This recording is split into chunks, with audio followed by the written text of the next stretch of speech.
प्रस्तुत फिल्म संत रविदास के जीवन गाथा पर आधारित है।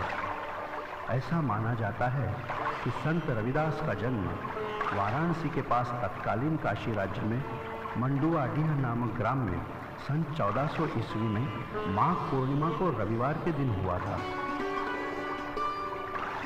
ओम नमः शिवाय, ओम नमः शिवाय, ओम नमः शिवाय, ओम नमः शिवाय, ओम नमः शिवाय, ओम नमः शिवाय, ओम नमः शिवाय, ओम नमः शिवाय।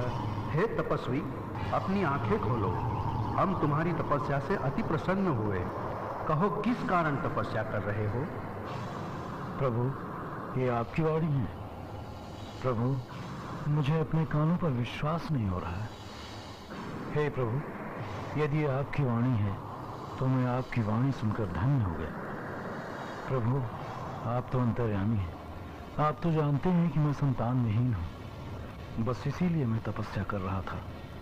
हे प्रभु, यदि आप मेरी तपस्या और भक्ति से प्रसन्न हैं तो कृपा करके मुझे एक संतान देकर पिता होने का गौरव प्रदान करें। हे तपस्वी, तुम्हारी मनोकामना अवश्य पूर्ण होगी, परंतु उसके लिए तुम्हें एक उपाय करना होगा। उपाय? कैसा उपाय प्रभु? मैं संतान प्राप्ति के लिए हर उपाय करने को तैयार हूँ। तो सुनो, तुम्हें और तुम्हारी धर्मपत्नी को 9 माह तक रविवार के व्रत करने होंगे। व्रत के आखिरी रविवार को तुम्हारे घर एक पुत्र जन्म लेगा। बालक का जन्म रविवार को होने के कारण तुम उसका नाम रविदास रखना। हे तपस्वी, जो बालक तुम्हारे घर जन्म लेगा वो आगे चलकर बहुत महान संत होगा। उसकी कीर्ति सारे संसार में होगी। वो बालक अपने ज्ञान से लोगों का सच्ची भक्ति के प्रति मार्गदर्शन करेगा। बहुत बहुत धन्यवाद प्रभु।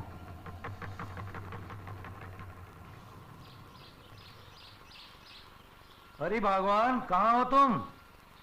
जल्दी आओ इधर। आज आप बहुत प्रसन्न दिखाई दे रहे हैं। लगता है ईश्वर ने आपकी कोई मनोकामना पूर्ण कर दी। तुम बिल्कुल ठीक कहती हो भगवान। प्रभु ने हमारी मनोकामना पूर्ण होने का उपाय हमें बता दिया। प्रभु ने? हाँ हाँ भगवान, प्रभु ने। अभी अभी आकाशवाणी हुई है। मुझे भी विश्वास नहीं हो रहा था। क्या उपाय बतलाया है? जरा मैं भी तो सुनो। भगवान, हमें 9 महीने तक रविवार के दिन व्रत रखने होंगे। बस यही सरल सा उपाय है, हमारी मनोकामना पूरी हो। तो ठीक है, हम 9 माह तक हर रविवार को व्रत रखेंगे।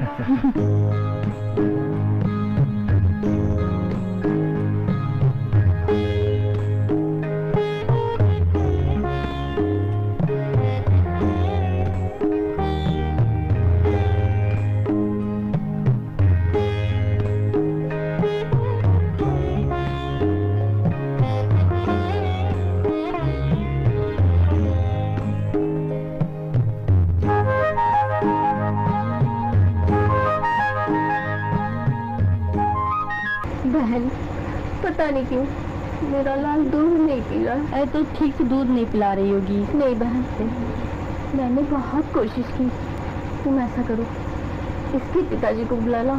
ठीक है, मैं व्यवस्था करती हूँ।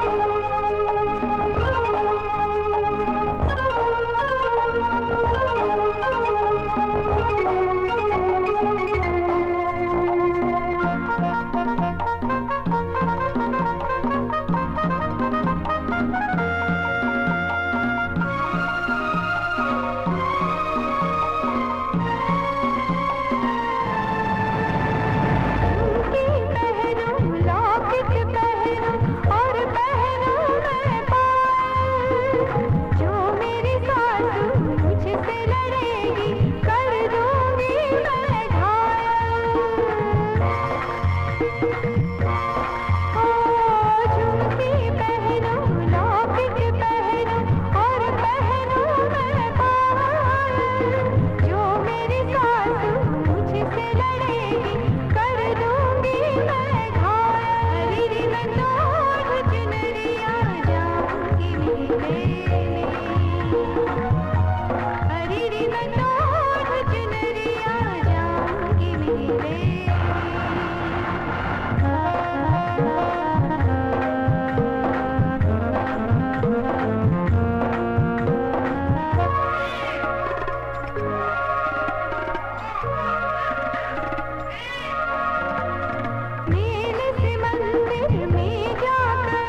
क्या बात है भगवान, मुझे इस तरह क्यों बुलाया? सब ठीक तो है ना?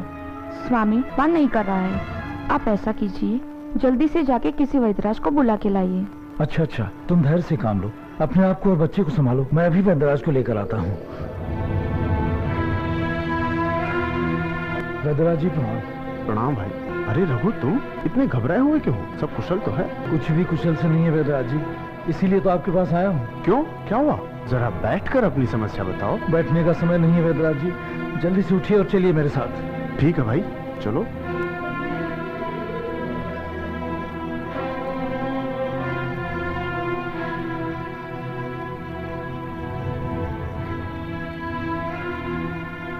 रघु, मेरे हिसाब से बच्चा एकदम स्वस्थ है। वैद्यराज जी, जब आपके हिसाब से बच्चा एकदम ठीक है तो फिर दूध क्यों नहीं पी रहा है?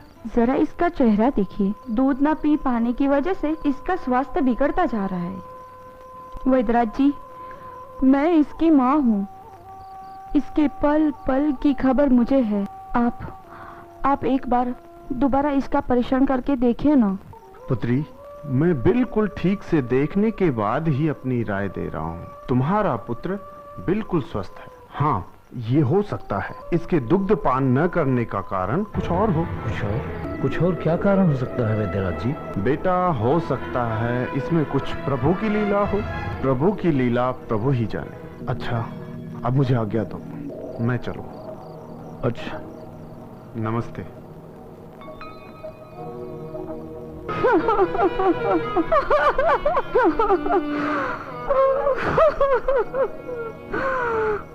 हे प्रभु, ये तेरी कैसी लीला है? हमसे कोई पाप हुआ हो तो उसकी सजा हमें दे। हम दुखियार की परीक्षा लेके इस नन्ही सी जान को सजा मत दे। हमसे कोई भूल हुई हो तो हमें सजा देना। मेरे लाल पे तरस खाओ। इस नन्ही सी जान पर तरस खाओ।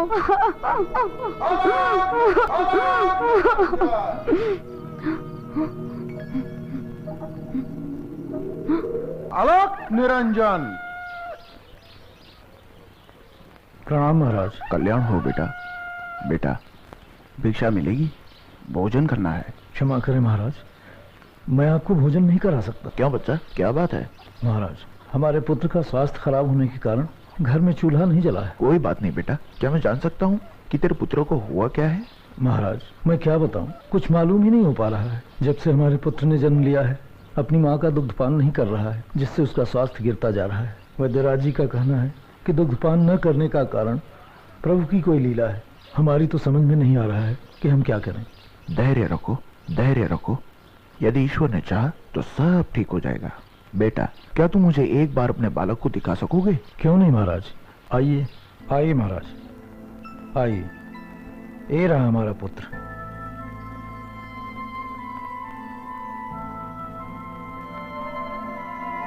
यदि तुम लोगों को बुरा ना लगे तो मैं इस बालक का परीक्षण एकांत में करना चाहता हूँ। कृपा करके तुम लोग बाहर जाने का कष्ट करोगे? परंतु महाराज। पुत्री, यदि तुम्हें हम पर विश्वास है तो जैसा हम कहते हैं वैसा करो। ईश्वर ने चाहा सब ठीक हो जाएगा। आओ भगवान आओ, ज्यादा संकोच मत करो, आओ।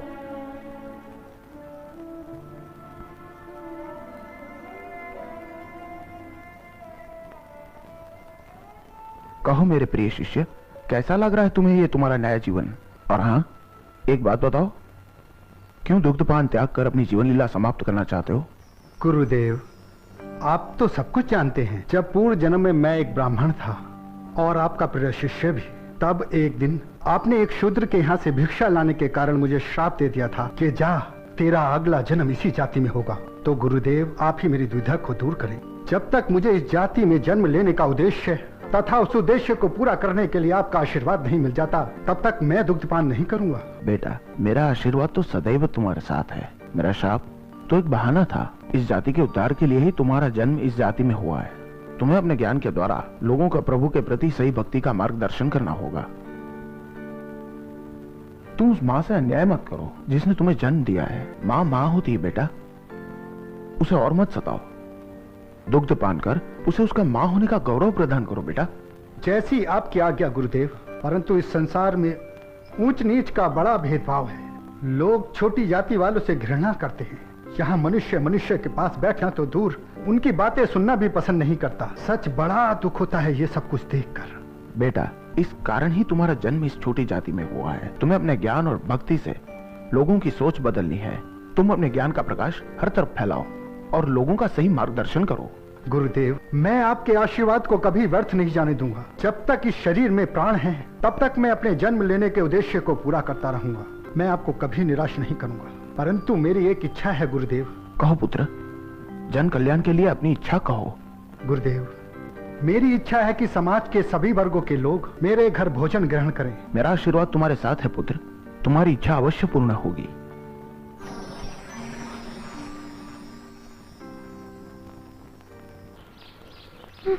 धीरज निरंजन। महाराज, क्या बात है? परीक्षण में इतना समय क्यों लगा? पुत्री, चिंता की कोई बात नहीं। तुम्हारा पुत्र बिल्कुल ठीक है। महाराज, चिंता की कोई बात नहीं है तो मेरा लाल दूध पान क्यों नहीं कर रहा है? अवश्य करेगा पुत्री, लेकिन उसके लिए तुम्हें कार्य करना होगा। आप आदेश कीजिए महाराज। अपने पुत्र की मंगल कामना के लिए हम सब कुछ करने को तैयार हैं। तो सुनो, तुम अपने घर पुत्र होने की खुशी में सभी नगरवासियों को अपने घर भोजन पर आमंत्रित करो। और हाँ, याद करके सभी वर्गों के लोगों को निमंत्रण भेजना। ये आप क्या कह रहे हैं महाराज? ये संभव नहीं है।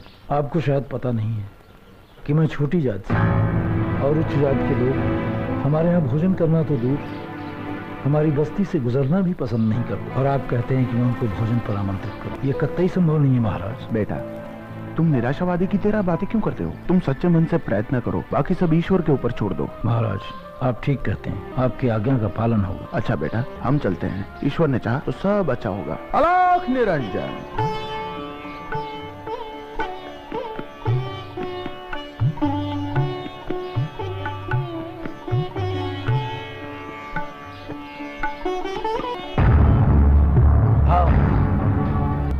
नीच, खबरदार, जो अपनी परछाई भी हम पर पड़ने दी, इसी जमीन में खोद कर गाड़ दूंगा। नीच, तूने हमारा धर्म भ्रष्ट कर दिया। तूने ये कैसा माया जाल रचाया है?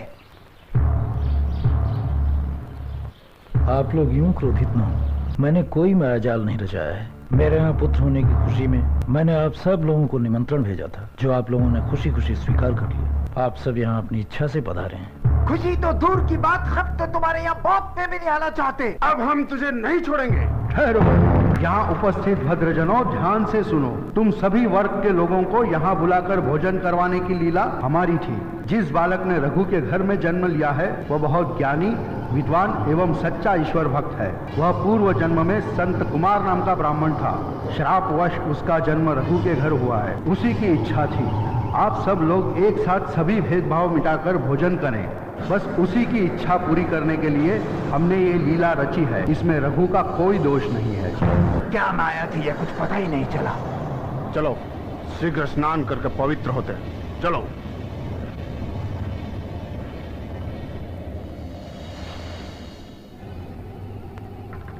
हे ईश्वर, तुम्हारा बहुत बहुत धन्यवाद।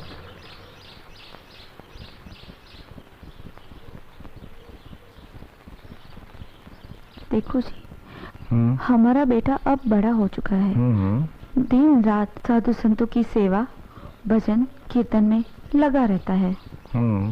ऐसा करते हैं रविदास को गृहस्थी के बंधन में बांध देते। तुम ठीक कहती हो। एक बार रविदास के ऊपर गृहस्थी का बोझ पड़ जाएगा तो वह साधु संतों की संगत भी छोड़ देगा। ईश्वर करे ऐसा ही हो। देखिए जी, आज आप मौका देख के बात जरूर कर लीजिएगा। तुम चिंता मत करो, मैं रविदास से बात करूंगा। पिताजी प्रणाम। खुश रहो बेटा। माताजी प्रणाम। बेटा, मैं तेरी माँ जरूर हूँ, लेकिन तेरा स्थान इन चरणों में नहीं, मेरे हृदय में है। माताजी। बेटा, तू कहाँ साधु संतों के संग चला जाता है? तुम्हें देखने के लिए मेरी आंखें तरस गईं। तुम्हारे बिना ये घर सुना सुना लगता है। पिताजी, आप लोगों के बिना मुझे भी कुछ अच्छा नहीं लगता। आप लोग मेरे दिल से कभी जुदा नहीं थे। मेरा शरीर वहाँ जरूर था, लेकिन मेरा मन, मेरी आत्मा यहीं आप दोनों के चरणों में थी। पिताजी, जैसे आपको मेरे बिना ये घर सुना सुना लगता है ना, मुझे तो आप दोनों के बिना ये संसार ही सुना सुना लगता है। बस बस, अब ज्यादा भावुक ना बन। तुम्हें हमारा इतना ही ख्याल है तो हमें छोड़ के जाता ही क्यों है? चल, तेरी पसंद का भोजन बनाया है। हाँ माँ, जल्दी से भोजन करा, बहुत जोरों से भूख लगी है, और वैसे भी बहुत दिन हो गए तेरे हाथ का भोजन किए हुए। चल माँ चल।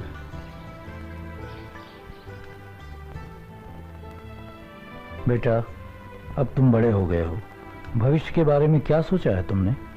पिताजी, साधु संतों की सेवा से मैंने जो ज्ञान प्राप्त किया है, बस उसी से लोगों का सच्ची भक्ति के प्रति मार्गदर्शन करूं। और इस समाज में जाति पाति, छोटे बड़े, ऊंच नीच का भेदभाव है, इसको मिटाने की कोशिश करूंगा और अपने प्रभु राम की सेवा करूंगा। इसका मतलब यह है कि हमारा तुम पर कोई अधिकार नहीं। तुम्हारे जीवन पर साधु संतों और प्रभु राम का ही अधिकार है, जिसे कभी किसी ने देखा तक नहीं। नहीं नहीं पिताजी, ये आप क्या कह रहे हैं? मेरे ऊपर सबसे पहला अधिकार आप लोगों का है। और रही बात प्रभु राम को देखने ना देखने की, तो वो तो सब जगह हैं। उन्हें तो मैं आप में भी देखता हूँ। मगर आप क्यों चिंता करते हैं पिताजी? मेरे भविष्य के बारे में आप लोगों ने जो कुछ भी सोचा है, मैं हर हाल में आपकी आज्ञा का पालन करूंगा। मुझे तुमसे बड़ी उम्मीदें हैं बेटा। देखो रविदास, अब तुम शादी के योग्य हो गए हो। मेरी और तुम्हारी माँ दोनों की इच्छा है कि तुम्हारी शादी करके तुम्हारी गृहस्थी बसा दें।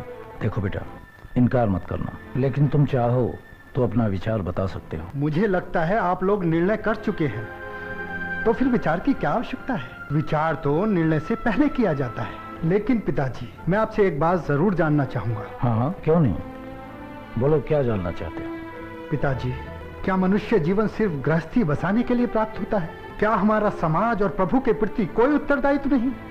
पिताजी, मनुष्य गृहस्थी के चक्कर में फंसकर प्रभु के उस मकसद को क्यों भूल जाता है जिसके लिए प्रभु ने हमें यह सुंदर शरीर प्रदान किया है? बेटा, तुम्हारी बात बिल्कुल सही है। मनुष्य जीवन केवल गृहस्थी बसाने के लिए नहीं प्राप्त होता है, परंतु उसी प्रभु ने गृहस्थी बसाने की लीला भी रची है, और उसे पूरा करना भी तो हमारा कर्तव्य है। मुझे तो सिर्फ ये पता है कि मुझे हर हाल में आप लोगों की आज्ञा का पालन करना है, और मैं अपने जीते जी आपकी हर आज्ञा का पालन करता रहूंगा। हमें तुमसे यही उम्मीद है बेटा।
पिताजी। कहाँ थे रात भर? जी वो पास वाले गांव में प्रभु का सत्संग चल रहा था, वहीं गया था। प्रभु की भक्ति में ऐसा मग्न हुआ, पता ही नहीं चला कब सुबह हो गई। देखो रविदास, बहुत हो गया तुम्हारा ये सत्संग। सत्संग से गृहस्थी नहीं चलती। गृहस्थी चलाने के लिए काम करना पड़ता है, पैसा कमाना पड़ता है। जब तक तुम अकेले थे तब तक तो ये सब ठीक था, लेकिन अब तुम एक नहीं दो हो गए। अपनी धर्मपत्नी का पालन पोषण करना तुम्हारा कर्तव्य है। मैं चाहता हूँ कि कम से कम हमारे काम में तुम अपना हाथ बटाओ। मैं अब और तुम्हारा पालन पोषण नहीं कर सकता। अपनी जिम्मेदारी तुम स्वयं उठाओ। ये आप क्या कह रहे हैं पिताजी? आप मेरा पालन पोषण नहीं कर सकते? पिताजी, आप अपने कर्तव्य से विमुख हो रहे हैं। ये बात तब तो ठीक थी जब आपका बेटा कोई गलत काम कर रहा होता। आपने तो मुझे झकझोर कर रख दिया है। अच्छे काम का ये फल। वैसे एक बात आपको बता दूं पिताजी, आप मेरा पालन पोषण नहीं कर रहे, बल्कि आपके रूप में प्रभु राम मेरा पालन पोषण कर रहे हैं। बंद करो अपना ये प्रवचन। तुम अगर मेरे काम में हाथ नहीं बटा सकते और साधु संतों के साथ यूं ही घूमते फिरना है तो तुम इस घर में भी नहीं रह सकते। तुम्हें हमसे अलग रहकर अपना जीवन व्यतीत करना होगा। आपको पता है आप क्या कह रहे हैं? जो भी मुंह में आ रहा है बोले चले जा रहे हैं। माँ, शायद पिताजी बिल्कुल ठीक कह रहे हैं। उन्होंने मेरे भविष्य के बारे में जो भी फैसला किया है ठीक ही किया होगा। अब मेरा फर्ज बनता है कि मैं पिताजी की आज्ञा का पालन करूं और अपनी गृहस्थी की जिम्मेदारी खुद उठाऊं। पिताजी, अगर आपकी आज्ञा हो तो मैं पीछे पड़ी खाली झोपड़ी में रह सकता हूँ। मैं रह सकता हूँ। ठीक है, परंतु मुझसे किसी और चीज की उम्मीद मत करना। नहीं करूंगा पिताजी। आज के बाद आपको बिल्कुल परेशान नहीं करूंगा। माँ, अच्छा माँ, अपना और पिताजी का ध्यान रखना। माँ, पिताजी का ध्यान रखना। भाग्यवान, चलो।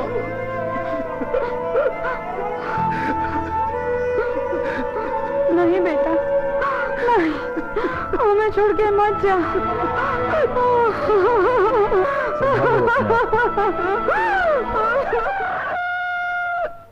भाई रविदास जी, परेशान मत होइए। ईश्वर ने चाहा तो सब ठीक हो जाएगा।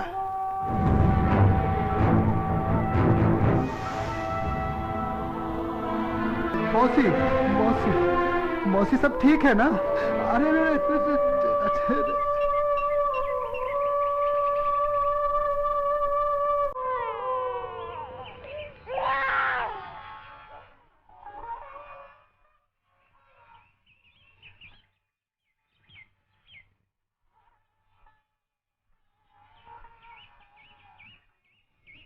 बेटा रविदास, रविदास, अरे मुबारक हो, तुम पिता बन गए हो। तुम्हारे बेटा हुआ है। अब जरा जल्दी इनाम तो लाओ। हाँ हाँ मौसी, क्यों नहीं। ये लो मौसी, ये लो मौसी, ये लो मौसी। क्या मैं अपने पुत्र को देख सकता हूँ? अरे नहीं रे, अभी नहीं। अच्छा जाकर देख ले। तुम नहीं देखोगे तो कौन देखेगा? बेटा बिल्कुल तुम्हारी तरह हुआ है। अच्छा, अब मैं चलती हूँ। कोई जरूरत हो तो मुझे बुला लेना। मौसी, मौसी, आपका ये एहसान मैं कभी नहीं भूलूंगा। मौसी, मौसी, आपके इन हाथों से मेरे वंश का जन्म हुआ है। मौसी, बहुत बहुत धन्यवाद मौसी, बहुत। अरे चल पगले, चलती हूँ। अच्छा भाई रविदास जी, मैं भी चलूं? ठीक है, मिठाई खाने फिर आऊंगा। ठीक है भाई।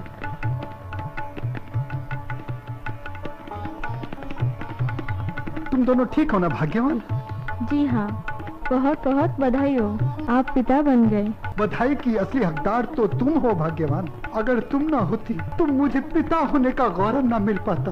तुम्हें भी माँ बनने की बहुत बहुत बधाई। एक बच्चे के जन्म लेने से कैसे रिश्तों का विस्तार हो जाता है। कल तक हम दोनों पति पत्नी थे, आज माँ बाप बन गए हैं। भाग्यवान, प्रभु की लीला भी अपरंपार है। बच्चा एक देता है और रिश्ते अनेक जोड़कर भेजता है। भाग्यवान, तुमने प्रभु के इस प्रसाद का कुछ नाम तो जरूर सोचा होगा। हाँ। सोचा है? बताओ ना क्या सोचा है?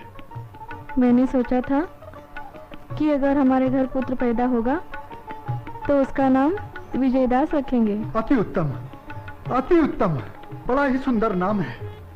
तो आज से हम अपने पुत्र को विजयदास कहकर पुकारेंगे। विजयदास, विजयदास।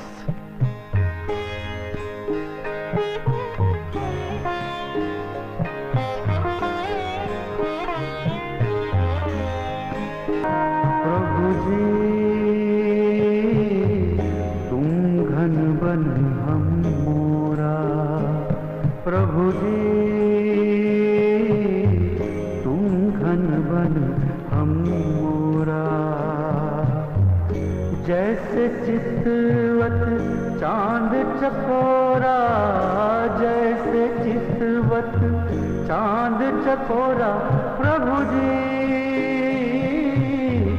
तुम चंदन हम पानी प्रभु जी, तुम चंदन हम पानी।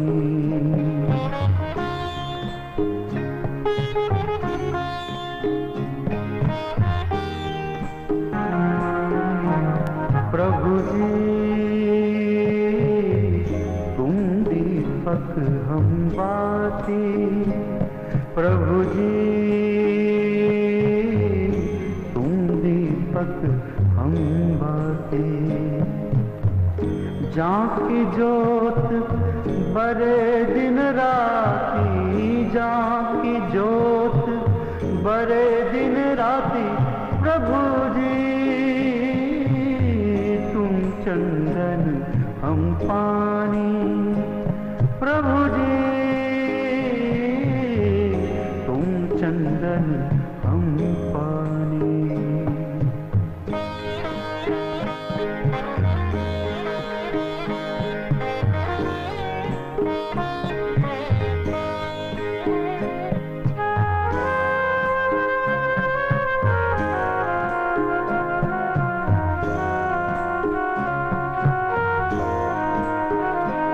प्रभु जी तुम मोती हम धागा प्रभु जी, तुम मोती हम धागा। जैसे सोनी मिलत सुहागा, जैसे सोनी मिलत सुहागा प्रभु जी, तुम चंदन हम पानी प्रभु जी, तुम चंदन हम पानी।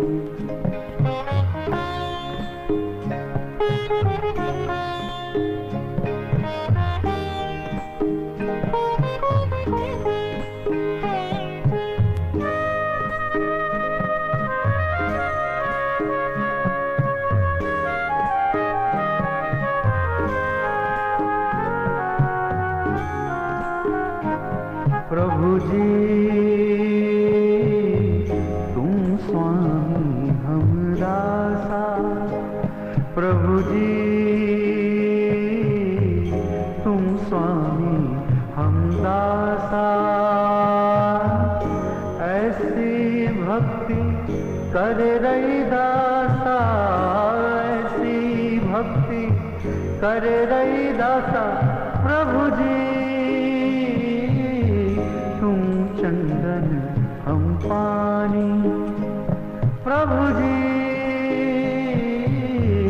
तुम चंदन हम पानी प्रभु जी, तुम चंदन हम पानी।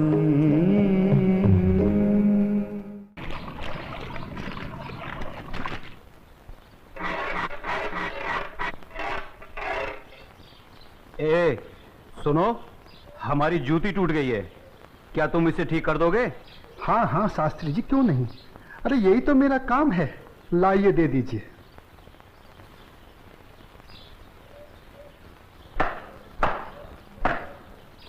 लीजिए शास्त्री जी, आपकी जूती ठीक हो गई। कितने पैसे हुए? जो मन करे दे दीजिए। ये लो।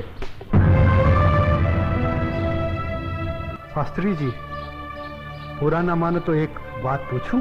जो पूछना है जल्दी पूछो, हमारे पास समय नहीं है। आप लोग इतनी सुबह सुबह कहाँ जा रहे हैं? आज पूर्णिमा है, इसीलिए हम सब लोग गंगा स्नान करने जा रहे हैं। गंगा माँ के चरणों में दान पुण्य करके उनका आशीर्वाद प्राप्त करेंगे। परंतु तुम ये सब क्यों पूछ रहे हो? आप लोगों को देखकर मेरे मन में ख्याल आया था कि आप लोग जरूर किसी शुभ कार्य के लिए जा रहे हैं। अगर आप लोग मेरा भी एक काम कर दें तो आपकी बड़ी मेहरबानी होगी। करने योग्य होगा तो अवश्य करेंगे। जल्दी बताओ क्या काम है? शास्त्री जी, आज बड़ा शुभ दिन है और आज के दिन मैं भी चाहता हूँ कि कुछ दान पूर्ण करके गंगा माई का आशीर्वाद प्राप्त करूँ। शास्त्री जी, मेरी तरफ से ये दमड़ी गंगा माई को अर्पण कर दें तो आपकी बड़ी मेहरबानी होगी। ठीक है, दे देंगे। लाओ। ये क्या बात कर रहे हैं? ज्ञानी होकर अज्ञानी जैसा काम करते हैं। क्यों, क्या हुआ? राम राम, आंखें होते हुए भी अंधों जैसी बात कर रहे हैं। ये छोटी जाति से है। अगर इसकी छुई हुई दमड़ी आपने छू ली तो आप भी अपवित्र हो जाएंगे। गंगा जी में डुबकी लगाने के बाद भी पवित्र नहीं हो पाएंगे। राम राम राम राम। हाँ, तुम ठीक कह रहे हो। सुनो, तुम अपनी दमड़ी इस पत्थर पर रख दो। जैसी आपकी आज्ञा। ओम अपवित्राय पवित्राय नमः। हाँ, अब ठीक है, अब आप इसे छू सकते हैं। ठीक है, चलो। शास्त्री जी, एक प्रार्थना और थी। आप क्या है? शास्त्री जी, अगर गंगा माई स्वयं हाथ बढ़ाकर मेरी ये भेंट स्वीकार करें तभी दीजिएगा, अन्यथा मत दीजिएगा। अगर स्वीकार करें तो बोल दीजिएगा ये तेरे भक्त रविदास ने भेजी है। ठीक है भाई, हम ऐसा ही कर देंगे। चलो चलो चलो, चलो।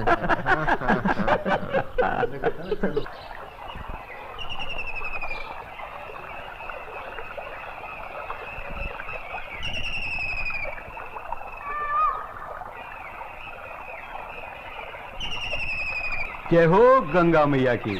हे माँ, तू अपनी कृपा सदा हम पे बनाए रखना माँ। यदि हमसे कोई पाप हो जाए तो अपने इस पावन जल से उसे धो डालना माँ। हे माँ, तू अपनी शरण में हमें सदा रखना माँ। जय हो गंगा मैया।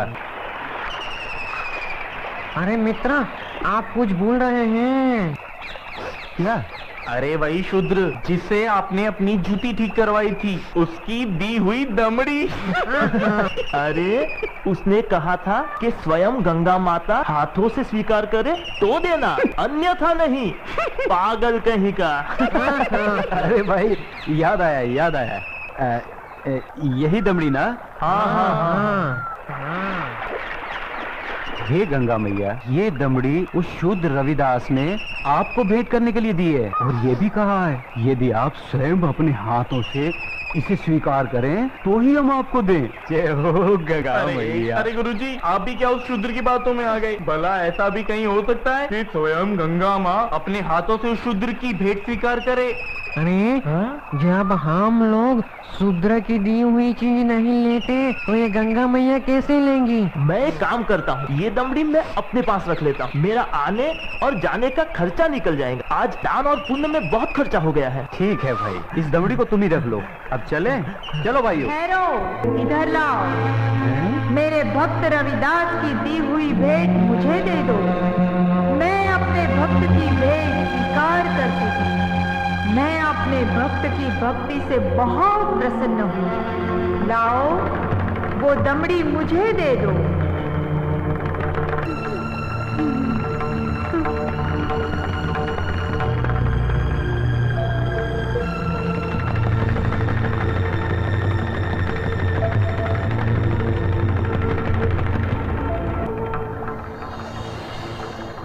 और सुनो, ये कंगन मेरी ओर से मेरे भक्त को दे देना और कहना मैंने उसकी भेंट स्वीकार कर ली।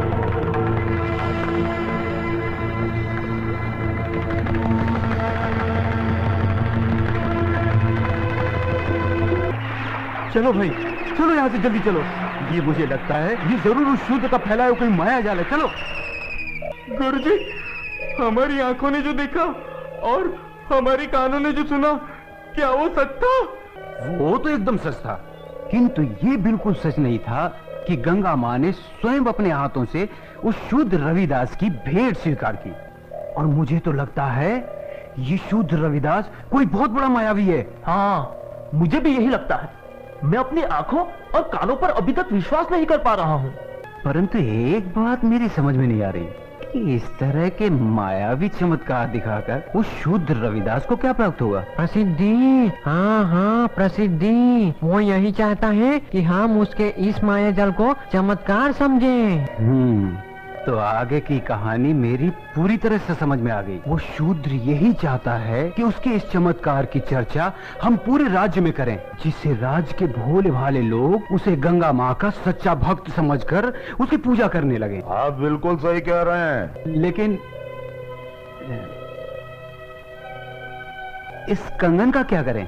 अरे करना क्या है, दे देते हो शूद्र को। राम राम, कैसी मूर्खों जैसी बातें कर रहे हैं। ऐसा करते हैं, इस कंगन को महाराज के पास लेके चलते हैं। वो जरूर हमें इस कंगन के बदले में उचित इनाम देंगे। हाँ, यही ठीक रहेगा। तो चलो महाराज के पास चलते हैं। लेकिन उस रविदास के बच्चे से क्या कहेंगे हम? अरे हम उसके घर के सामने से ही नहीं जाएंगे। हाँ बिल्कुल ठीक है। और वो इतना अंतर्यामी तो है नहीं। अरे उससे तो पता भी नहीं चलेगा कि गंगा माँ ने उससे देने के लिए कोई कंगन दिया भी है या नहीं। और देखो, ये कंगन गंगा माँ ने स्वयं अपने हाथों से हमें दिया है, इसलिए इस कंगन पर सिर्फ और सिर्फ हमारा अधिकार है। तो चलिए, ये तय हुआ कि कल हम सब महाराज के पास चलते हैं। और कल हम सब लोग डी बाबा वाले पेड़ के नीचे मिलते हैं। जय हो डी बाबा की। नहीं विश्वनाथ जी अभी तक क्यों नहीं आए? मुझे तो लगता है कि इनाम के बारे में सोचकर गुरुजी सारी रात सोए ही नहीं होंगे। तो आ गए विश्वनाथ जी, देर से आए पर दुरुस्त आए। क्या बात है भाइयों, आप लोग रात को घर नहीं गए क्या? अगर घर चले जाते तो धनवान कैसे बनते। चलिए जरा जल्दी चलिए, हमें राजमहल पहुंचने में कहीं देर ना हो जाए। चलिए चलिए।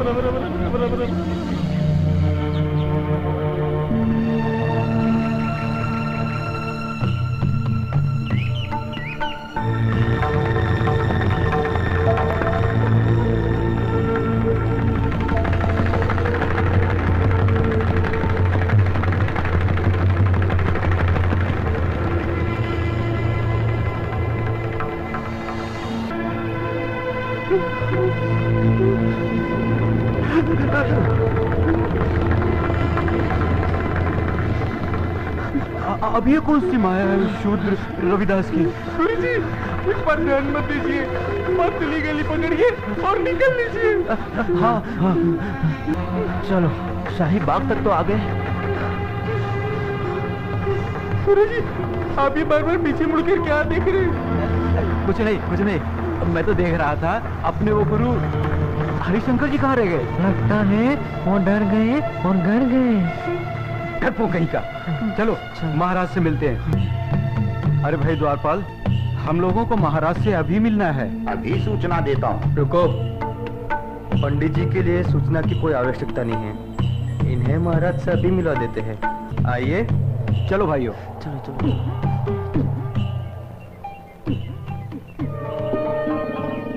महाराज महारानी की जय हो। महाराज, पंडित विश्वनाथ जी आपसे मिलने आए हैं। ठीक है, आने दो। जो आज्ञा महाराज।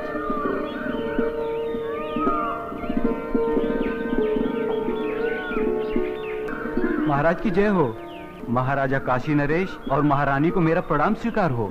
आप लोग हमसे इतनी सुबह सुबह क्यों मिलना चाहते हैं? महाराज मैं बताता हूँ, हमें हमारी वर्षों की भक्ति से जो फल प्राप्त हुआ है वो हम आपको भेंट करना चाहते हैं। वर्षों की भक्ति का फल?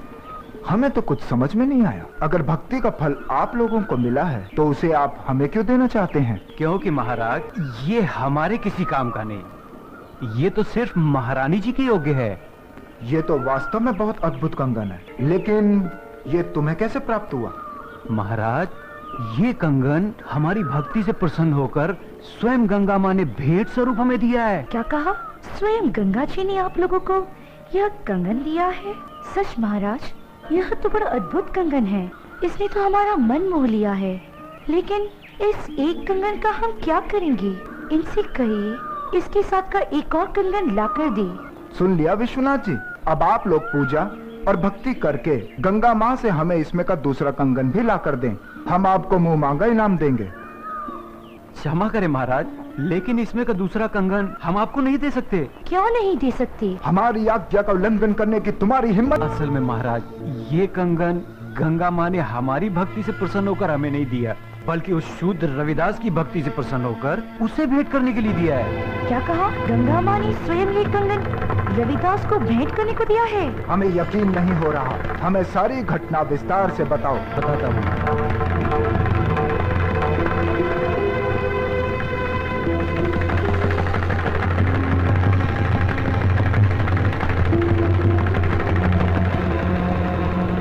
महाराज, हमने सोचा कि वो शूद्र रविदास इस सोने के कंगन का क्या करेगा, और बस इनाम पाने के चक्कर में इसे लेकर आपके पास चले आए। ये तो बहुत बड़ा चमत्कार हो गया, ऐसा तो आज तक कभी सुनने में नहीं आया। कल हम स्वयं रविदास जी से मिलने उनके घर चलेंगे और आप सबको भी हमारे साथ वहाँ चलना होगा।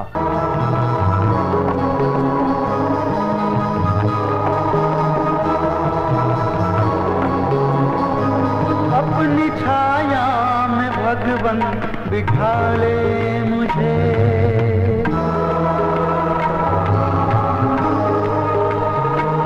अपनी छाया में भगवन बिठा ले मुझे, मैं हूँ तेरा तू अपना बना ले मुझे, मैं हूँ तेरा तू अपना बना ले मुझे।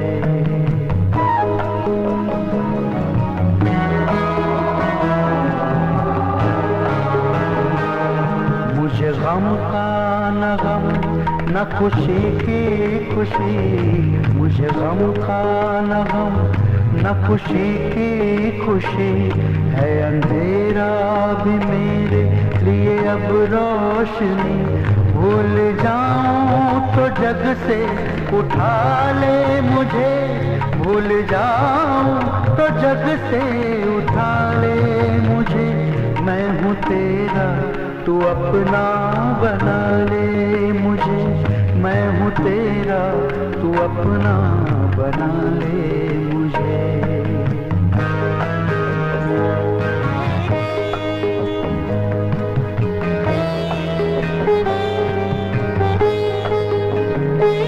देख कर मैं किसी की खुशी ना जलूं, देख कर मैं किसी की खुशी ना जलूं, राह इंसानियत की हमेशा चलूं, मैं जीऊं जब तलक आज़मा ले मुझे, मैं जीऊं जब तलक आज़मा ले मुझे, मैं हूँ तेरा तू अपना बना ले मुझे, मैं हूँ तेरा तू अपना बना ले मुझे, अपनी छाया में भगवन बिठा ले मुझे, अपनी छाया में भगवन बिठा ले मुझे, मैं हूँ तेरा तू अपना बना ले मुझे, मैं हूँ तेरा तू अपना बना ले मुझे,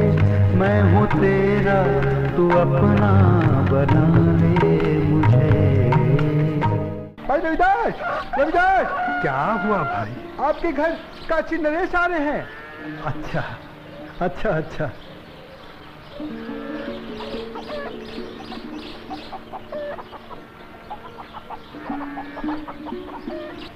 रविदास जी, महाराजा काशी नरेश आपसे मिलने आ रहे हैं। मुझसे मिलने आ रहे हैं? पर क्यों? महाराज की जय हो।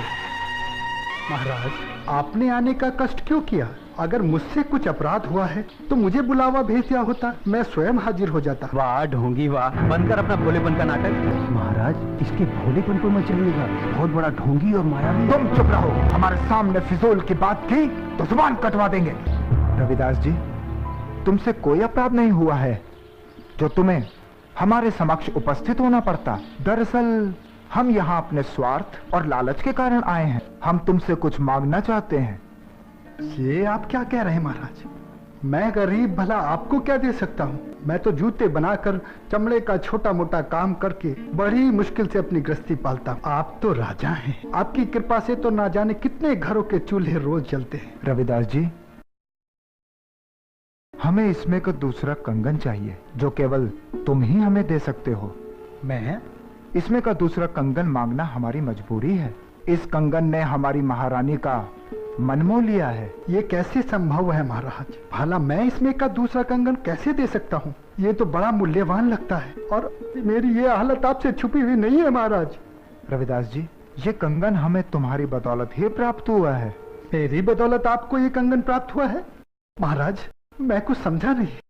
हम तुम्हें बतलाते हैं। ये कंगन तुम्हारी भक्ति से प्रसन्न होकर स्वयं गंगा माँ ने तुम्हें भेंट स्वरूप इन लोगों के हाथों में दिया था।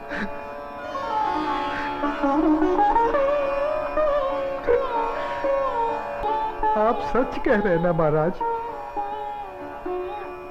क्या गंगा माई ने मेरी भेंट स्वीकार कर मेरी भक्ति से प्रसन्न होकर ये कंगन भेंट स्वरूप मुझे प्रदान किया था?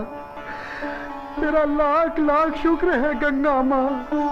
तेरे इस आशीर्वाद से तेरा ये रविदास भक्त धन्य हो गया माँ, धन्य हो गया। बंद कर अपनी ये नौटंकी। ये तो सब तेरा रचाया हुआ माया जाल है। मैं भला ऐसा किस लिए करूंगा? प्रसिद्धि पाने के लिए। ठहरा छोटी जाति का, तेरा समाज में कोई महत्व तो है नहीं। बस यही सोचकर तूने मायावी चमत्कार किए होंगे ताकि तेरा और तेरी जाति का समाज में कुछ सम्मान हो सके। परंतु तेरा ये सपना कभी पूरा नहीं होगा। अगर तू सचमुच में गंगा माँ का सच्चा भक्त है तो गंगा माँ से दूसरा कंगन इसमें का मंगा ले और महाराज को दे दे। गुरुजी, मायावी चमत्कार एक आध बार होते हैं, बार बार नहीं। महाराज चलिए यहाँ से, यहाँ आपको कुछ हासिल नहीं होने वाला। मैं चमत्कार दिखाने और देखने के पक्ष में नहीं हूँ। मैं तो सिर्फ इतना जानता हूँ कि प्रभु की भक्ति सच्चे मन और पवित्र आत्मा से की जाती है। किसी की भक्ति को नीचा दिखाकर अपने को बड़ा साबित करना ये प्रभु के भक्तों को शोभा नहीं देता। तू हमें उपदेश मत दे। तू सचमुच में ही इतना बड़ा भक्त है तो चल गंगा के तट पर और कर दे महाराज की इच्छा पूरी। शास्त्री जी, अगर आप मेरी भक्ति की परीक्षा ही लेना चाहते हैं तो उसके लिए गंगा माई के तट पर जाने की क्या आवश्यकता है? क्या मतलब? मतलब कुछ नहीं शास्त्री जी। मन चंगा तो कठौती में गंगा। शास्त्री जी, अगर मेरी भक्ति सच्ची है तो गंगा माई को मेरी इस कठौती में से प्रकट होकर मेरी भक्ति की लाज रखनी होगी। तो तुम्हारे कहने का मतलब है कि गंगा माँ स्वयं तुम्हारे इस गंदे पानी से प्रकट होंगी और तुम्हारी भक्ति की लाज रखेंगी। किसी ने सच ही कहा, नीच आदमी हमेशा नीचा ही सोचेगा। तुम अपनी बकवास बंद करो। रविदास जी, हमें तुम्हारी भक्ति पर बिल्कुल भी संदेह नहीं। यदि तुम हमें दूसरा कंगन नहीं दिला सकते तब भी हमें तुमसे कोई शिकायत नहीं है। नहीं महाराज, अब बात सिर्फ कंगन की नहीं, मुझ जैसे नीच जाति के भक्त की है। अगर मैं इस तरह हार गया तो मेरी जाति में जन्म लेना बेकार हो जाएगा और ये मेरी जाति के माथे पर कलंक होगा और मैं अपनी जाति के माथे पर कलंक बर्दाश्त नहीं कर सकता। मेरी जाति, मेरा समाज मेरे नाम को धिक्कारे, ऐसा मैं कभी नहीं होने दूंगा। महाराज, मैं आपकी इच्छा पूरी करने का प्रयत्न करता हूँ। आओ भाया।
खोलो भक्त रविदास, लो ये कंगन ले लो।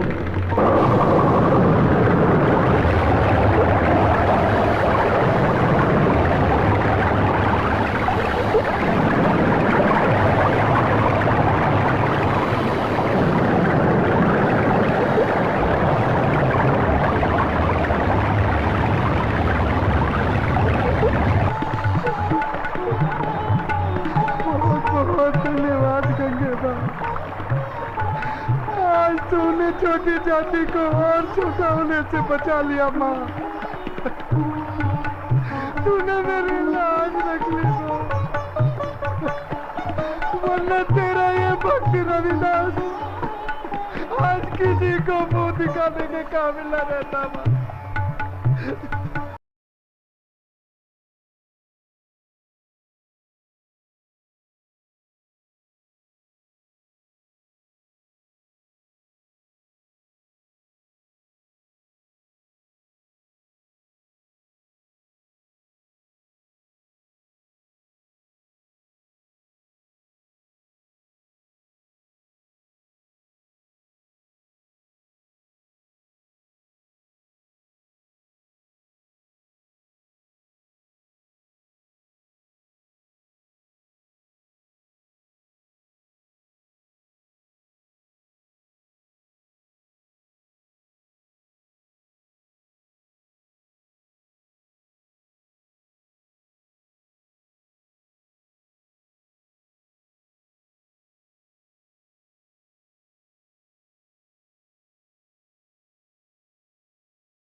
अरे जल्दी करो भाग्यवान, बहुत देर हो रही है।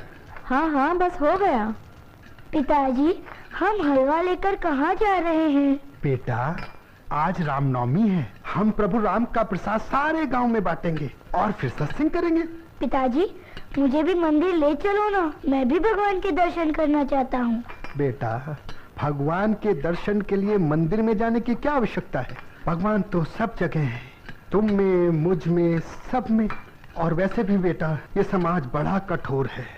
हम लोगों को छोटी जाति में जन्म लेने के कारण मंदिर में प्रवेश की अनुमति नहीं है। मगर बेटा ये हमारा दुर्भाग्य नहीं, ये इस समाज का दुर्भाग्य है, क्योंकि हमें इस समाज में मिलाए बिना इस समाज का स्वरूप पूरा नहीं हो सकता। मगर तू चिंता मत कर बेटा, अगर तू मंदिर जाकर भगवान के दर्शन करना चाहता है तो मैं तुझे मंदिर जरूर ले चलूंगा। लीजिए तैयार हो गया। कहाँ जा रहे हैं बाप बेटे? अरे भाग्यवान, ये विजयदास मंदिर जाकर भगवान के दर्शन करना चाहता है, बस इसे मंदिर लेकर जा रहा हूँ। चलो अच्छा है, बेटा साथ रहेगा तो बाप को ध्यान तो रहेगा कि घर भी जाना है। अरे तुम चिंता मत करो भाग्यवान, हम लोग समय से लौट आएंगे। चल बेटा।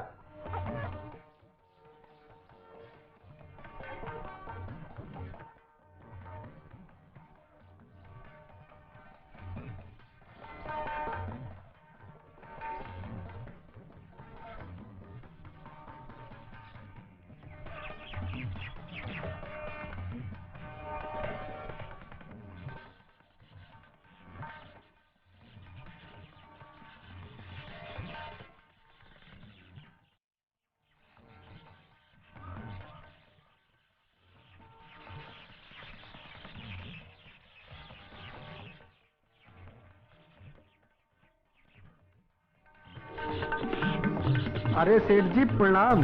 खुश रहिए। सेठ जी ये लीजिए प्रभु राम का प्रसाद। अरे तुम्हारे जैसे नीच जात का प्रसाद खाऊंगा तो मेरा धर्म भ्रष्ट हो जाएगा। अरे अरे सेठ जी ये भला आपने क्या कर दिया? प्रभु राम के प्रसाद का अनादर कर दिया। सेठ जी आपको ये भी नहीं पता कि प्रभु राम के प्रसाद का क्या महत्व है? अरे ओ राम भक्त, मैंने भगवान राम के प्रसाद का अनादर नहीं किया है, मैंने तुम्हारे घर के बने हलवे का अनादर किया है। और तेरे घर का हलवा खाकर मुझे अपने धर्म को भ्रष्ट नहीं करना है। आज खाने को रोटी नहीं, चले हैं राम का बात बांटने।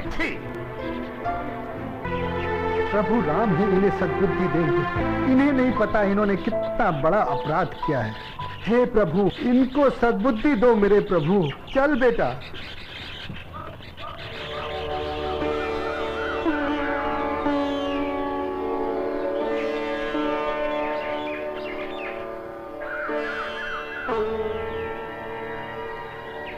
जय श्री राम। अरे रविदास यहाँ?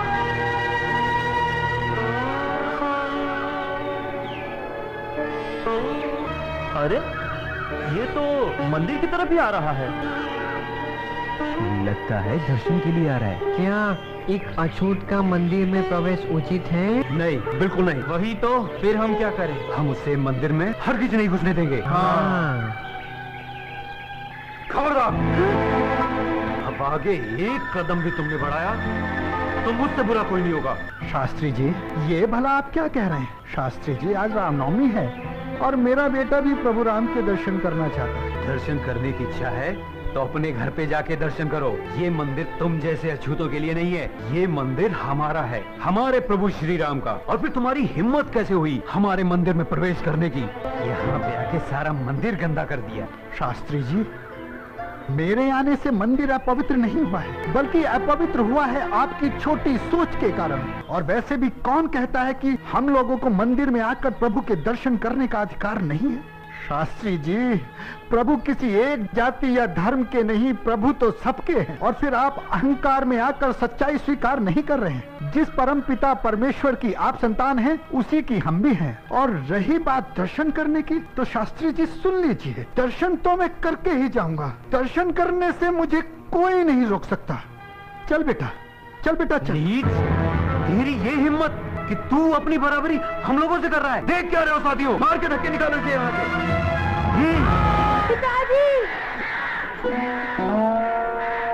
पिताजी, पिताजी, पिताजी, पिताजी, चलो यहाँ से। पिताजी, मुझे भगवान के दर्शन नहीं करने। पिताजी, पिताजी, आप यहाँ से चलो। तू रो मत बेटा, प्रभु राम के दर्शन तो हम करके ही जाएंगे। चल बेटा, चल चल, आ बेटा, चल। रुक जा नीच, वरना मुझसे बुरा कोई नहीं होगा। देखते क्या हो साथियों, इसे उठाओ और मंदिर से बाहर फेंक दो।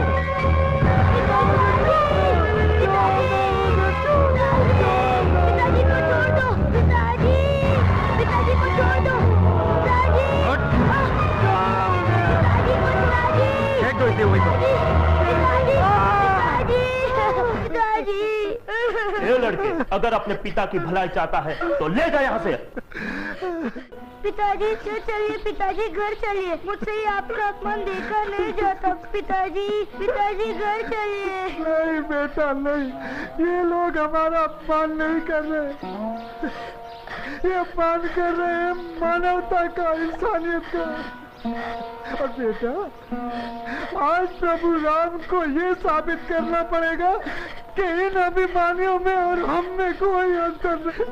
इंसान इंसान सब बराबर है बेटा। तू चिंता मत कर, बैठ जा, तू बैठ जा बेटा।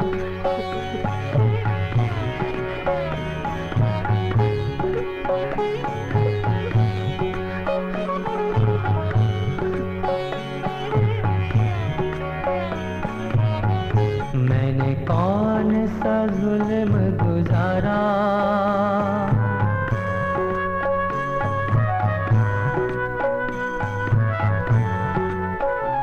मैंने कौन सा जुल्म गुजारा जो मुझसे किया है किनारा। मैंने कौन सा जुल्म गुजारा जो मुझसे किया है किनारा।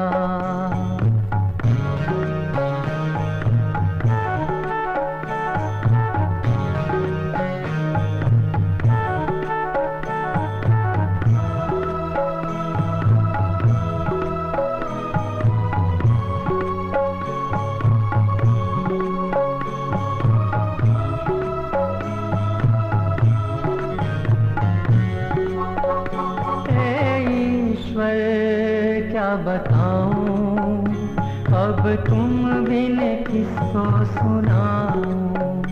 हे ईश्वर क्या बताऊं अब तुम बिन किसको सुनाऊं। मेरा टूट गया है सहारा, मेरा टूट गया है सहारा। अब यहाँ कोई नहीं हमारा। मैंने कौन सा जुल्म गुजारा जो मुझसे किया है किनारा।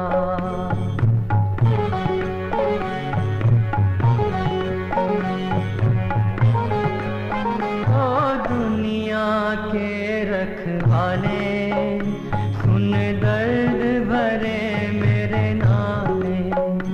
ओ दुनिया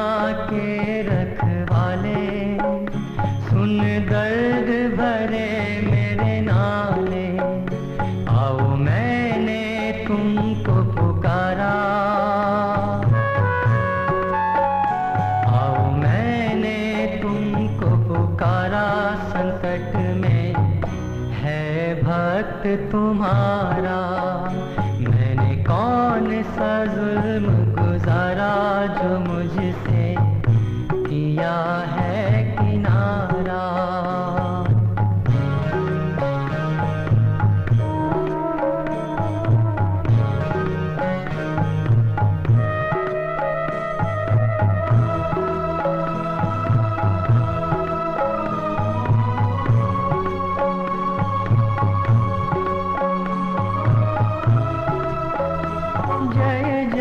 जय जय श्री राम, मेरे बिगड़े बनाओ काम।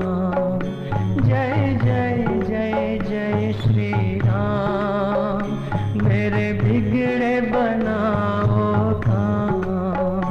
मेरा डूब चला है सितारा, मेरा डूब चला है सितारा। प्राण को देगा संत तुम्हारा, मैंने कौन सा जुल्म गुजारा जो मुझसे किया है किनारा।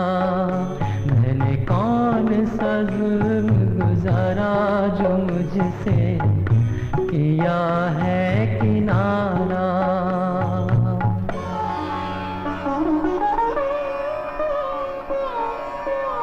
धन्य हो प्रभु, धन्य हो, तेरी लीला अपरंपार है प्रभु, तेरी लीला अपरंपार है। रविदास जी, मुझे क्षमा कर दीजिए। कौन है आप?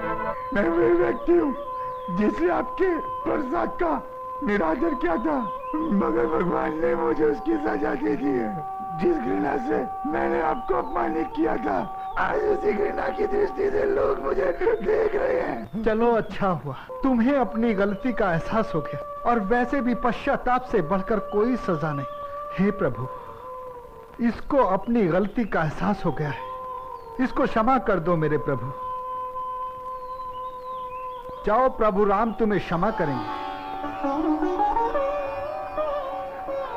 मैं ठीक हो गया, मैं ठीक हो गया, मैं ठीक हो गया, ठीक हो गया, मैं ठीक हो गया, मैं ठीक हो गया। प्रभु राम की जय, रविदास जी की जय। रविदास जी, आप सही मायने में प्रभु जी के सच्चे भक्त हैं। वो लोग अज्ञानी हैं जो आपको पहचान नहीं रहे। मैं तो कुछ भी नहीं, केवल उसका भक्त हूँ। चल बेटा, चल। कोई उपाय कीजिए गुरुजी, यूं हाथ पर हाथ रखकर बैठने से कुछ काम नहीं चलने वाला। यदि इस अछूत को रोका नहीं गया तो वो अपनी मायावी शक्ति दिखा दिखा कर लोगों को अपने वश में कर लेंगे, और ये अंधविश्वासी लोग उसे ईश्वर का सच्चा भक्त समझकर उसकी पूजा करने लगेंगे। और यदि ऐसा हुआ तो लोग हमें धक्के मार मार के राज्य से बाहर निकाल देंगे। मेरे होते ऐसा कुछ नहीं होने वाला, क्योंकि मैंने एक ऐसी योजना बनाई है कि वो शूद्र अपने सारे मायावी चमत्कार दिखाना भूल जाएगा। पर वो योजना क्या है, जरा हम भी तो सुने। तो सुनो, हम महाराज के पास जाएंगे और उनसे कहेंगे कि वो शूद्र अपने आप को सच्चा भक्त बताता है, तो इसका प्रमाण वो राज्य के भरे दरबार में दे। पर क्या महाराज हमारी बात मानेंगे? उस शूद्र ने तो पहले से ही कंगन देकर महाराज को अपने वश में कर लिया है। महाराज को हमारी बात माननी ही होगी, क्योंकि बात जब राज्य, धर्म और प्रजा के हित की हो तो प्रजा की ही बात माननी पड़ती है। पर हम महाराज से कहेंगे क्या? हम महाराज से कहेंगे कि वो शूद्र रविदास अपने झूठे चमत्कार दिखा दिखा कर लोगों को गुमराह कर रहा है, और वो ये सारे चमत्कार हम ऊंची जाति के लोगों को नीचा दिखाने के लिए कर रहा है। और यदि उस अछूत ने अपने आप को सच्चा भक्त साबित कर दिया तो? नहीं, ऐसा बिल्कुल नहीं होगा, क्योंकि चमत्कार कभी कभी होते हैं, बार बार नहीं। और फिर मेरी योजना ही ऐसी है। योजना क्या है महाराज, ये तो बताइए। योजना, हम महाराज से कहेंगे कि प्रभु राम की एक अच्छी मूर्ति सिंहासन पर रखवा दी जाए, और हर भक्त उसको अपनी भक्ति की शक्ति से अपनी ओर पुकारे। जिसके पास वो मूर्ति स्वयं चल के आ जाएगी, वही सच्चा भक्त कहलाएगा। और अगर मूर्ति हमारे पास भी नहीं आई तो? असंभव, ऐसा नहीं होगा, क्योंकि हम लोगों में से तो एक से एक बढ़कर विद्वान है। किसी ना किसी के पास तो वो मूर्ति अवश्य आएगी, क्योंकि हमारे मंत्रों में इतनी शक्ति है कि हम पूरे ब्रह्मांड को अपनी ओर खींच सकते हैं। तो फिर वह मूर्ति क्या है? और दूसरी बात कि हम सब इतने सारे एक साथ हैं, लेकिन वो शूद्र अकेला है। क्या योजना है? अलख निरंजन। भाइयों, क्या आप मुझे रविदास जी के घर का पता बता सकते हैं? अबे ओ साधु के बच्चे, क्या हम तुझे शक्ल से शूद्र लगते हैं जो तू हमसे उस शूद्र का पता पूछ रहा है? बच्चा, क्रोधित क्यों होते हो? मैं इस गांव के बारे में अनजान हूँ ना है। रविदास जी इसी गांव में रहते हैं। वो अछूत गांव में नहीं, गांव के बाहर अछूतों की बस्ती में रहता है। वहाँ चले जाओ, किसी से भी पूछो, सब उसके घर का पता जानते हैं। उन सब का तो वो भगवान है, रविदास का बच्चा। हाँ, बहुत बहुत धन्यवाद बच्चा। अलख निरंजन। क्या सोच रहे हैं गुरुजी? मैं सोच रहा हूँ कि ये अजनबी साधु आखिर उस शूद्र से क्यों मिलना चाहता है। जरूर कोई खास बात होगी।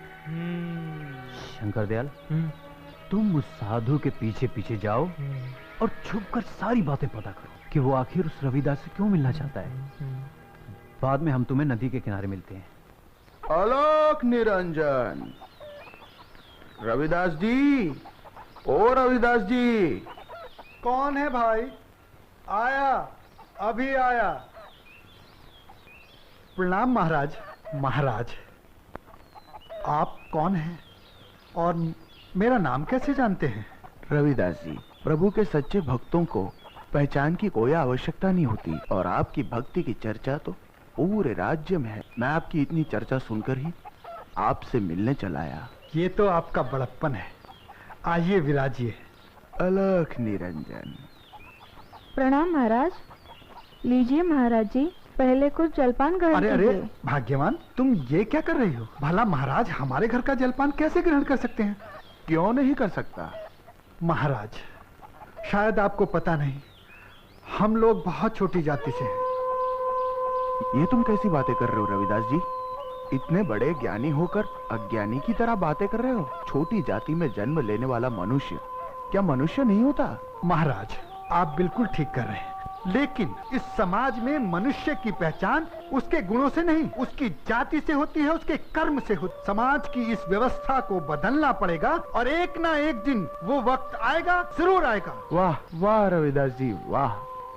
जैसा सुना था वैसा ही पाया। बस तुम्हारे दर्शन करना चाहता था। वैसे तुम्हारी हालत देखकर मैं तुमसे कुछ निवेदन करना चाहता हूँ। हाँ हाँ महाराज, बोलिए। रविदास जी, मेरे पास एक पारस पत्थर है। ये एक ऐसा अनमोल पत्थर होता है जिसे यदि किसी लोहे की चीज से छुला दो वो सोना बन जाती है। देखो, मैं तुम्हें इसका चमत्कार दिखलाता और मैं चाहता हूँ तुम इसे अपने पास रख लो और इसका उपयोग करो। वैसे भी तो मैं तीर्थ यात्रा पे जा रहा हूँ, मैं इसे लेकर कहाँ कहाँ घूमूंगा। मैं इसका ध्यान नहीं रख पाऊंगा, क्योंकि अगर मैं इसका ध्यान रखूंगा तो मैं प्रभु का ध्यान नहीं कर सकूंगा। तुम कृपा करके मेरा ये बोझ कम कर दो और इसे अपने पास रख लो और अपनी दरिद्रता दूर करने में इसका उपयोग करो। ठीक है महाराज, अगर जरूरत पड़ी तो कर लूंगा। आप ऐसा कीजिए, अपनी इस अमानत को यहीं कहीं छप्पर में रख दीजिए और हाँ, याद रखिएगा कहाँ रख कर जा रहे हैं। यात्रा से वापस आकर वहीं से उठा लीजिएगा। रविदास जी, जी, मैंने उसे खुरपे के पास रख दिया। ठीक है। अच्छा, तो अब मैं चलता हूँ। अच्छा महाराज, प्रणाम। ईश्वर आपकी यात्रा सफल करे। कल्याण हो, ईश्वर तुम्हारी सहायता करे। अलख निरंजन, अलख निरंजन। गुरुजी, गुरुजी, आप लोग अभी तक यहीं हो? अरे क्या बात है, और इस तरह से गला फाड़ फाड़ के क्यों चिल्लाए जा रहे हो? अरे बात ही चिल्लाने वाली है। अगर आप सब सुनेंगे तो खुशी से उछल पड़ेंगे। अब ऐसी क्या खबर लेके आए हैं आप? बताएंगे भी या सिर्फ यूं ही पहेलियां बुझाते रहेंगे? ये समझिए कि हम सब की दरिद्रता दूर हो गई और हम सब के पास भी राजकोष से अधिक धन होगा। लगता है ये पागल हो गए हैं। जरूर उस रविदास ने इन पर कुछ जादू कर दिया है। वो अछूत मुझ पे क्या जादू करेगा? हाँ, एक बात है कि उस अछूत की वजह से हम धनवान बन जाएंगे। धनवान कैसे गुरु? मैं बताता हूँ। वो साधु रविदास को पारस पत्थर देकर गया है और मैं जानता हूँ कि वो कहाँ छिपा कर रखा है। यदि हम चाहे तो एक तीर से दो शिकार कर सकते हैं। वो कैसे गुरु? वो ऐसे कि हम वो पारस चुरा लेंगे। पारस हमारे पास आने से हम धनवान तो बन ही जाएंगे, और वो साधु जब यात्रा से वापस आकर वो पारस रविदास से मांगेगा तो वो चोर साबित हो जाएगा। बेईमान और चोर साबित होने पर लोगों को उसके ढोंगी होने का पता चल जाएगा, और बाकी का काम हम पूरा कर देंगे। तो अब आया है ऊंट पहाड़ के नीचे। और सुनो, आज रात को पारस पत्थर हम लोग अपने कब्जे में कर लेते हैं। हाँ हाँ हाँ।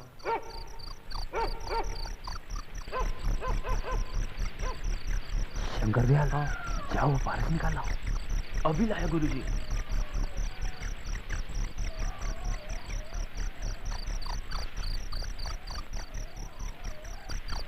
ये रही हमारी भाग्य की पोटली। जरा देखे तो सही, पारस होता कैसा है? क्यों नहीं, क्यों नहीं? खोलो खोलो इसे।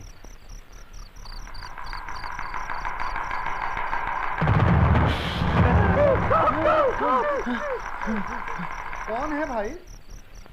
कौन है भाई?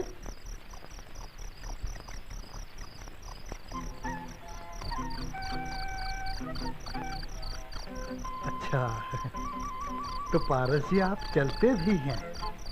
देखो भाई, अभी आप कहीं मत जाइएगा, आप किसी की अमानत हैं।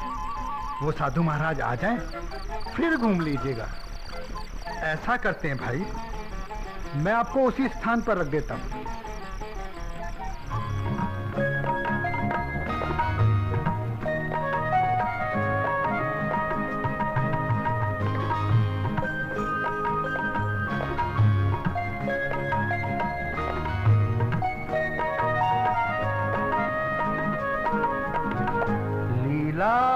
अपरंपार प्रभु जी तेरी गाता सब संसार। लीला अपरंपार प्रभु जी तेरी गाता सब संसार। लीला अपरंपार प्रभु जी तेरी गाता सब संसार।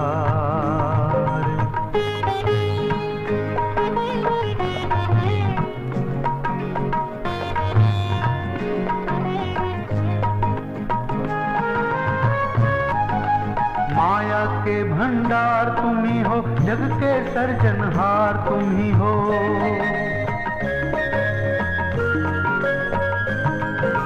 माया के भंडार तुम ही हो, जग के सर्जनहार तुम ही हो। कर्णधार करतार तुम ही हो, अजर अमर साकार। लीला अपरंपार प्रभु जी तेरी गाता सब संसार।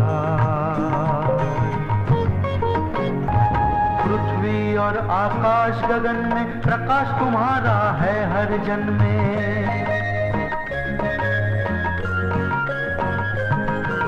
पृथ्वी और आकाश गगन में प्रकाश तुम्हारा है हर जन में। नमस्कार प्रभु तेरे चरण में करता बारंबार। लीला अपरंपार प्रभु जी तेरी गाता सब संसार।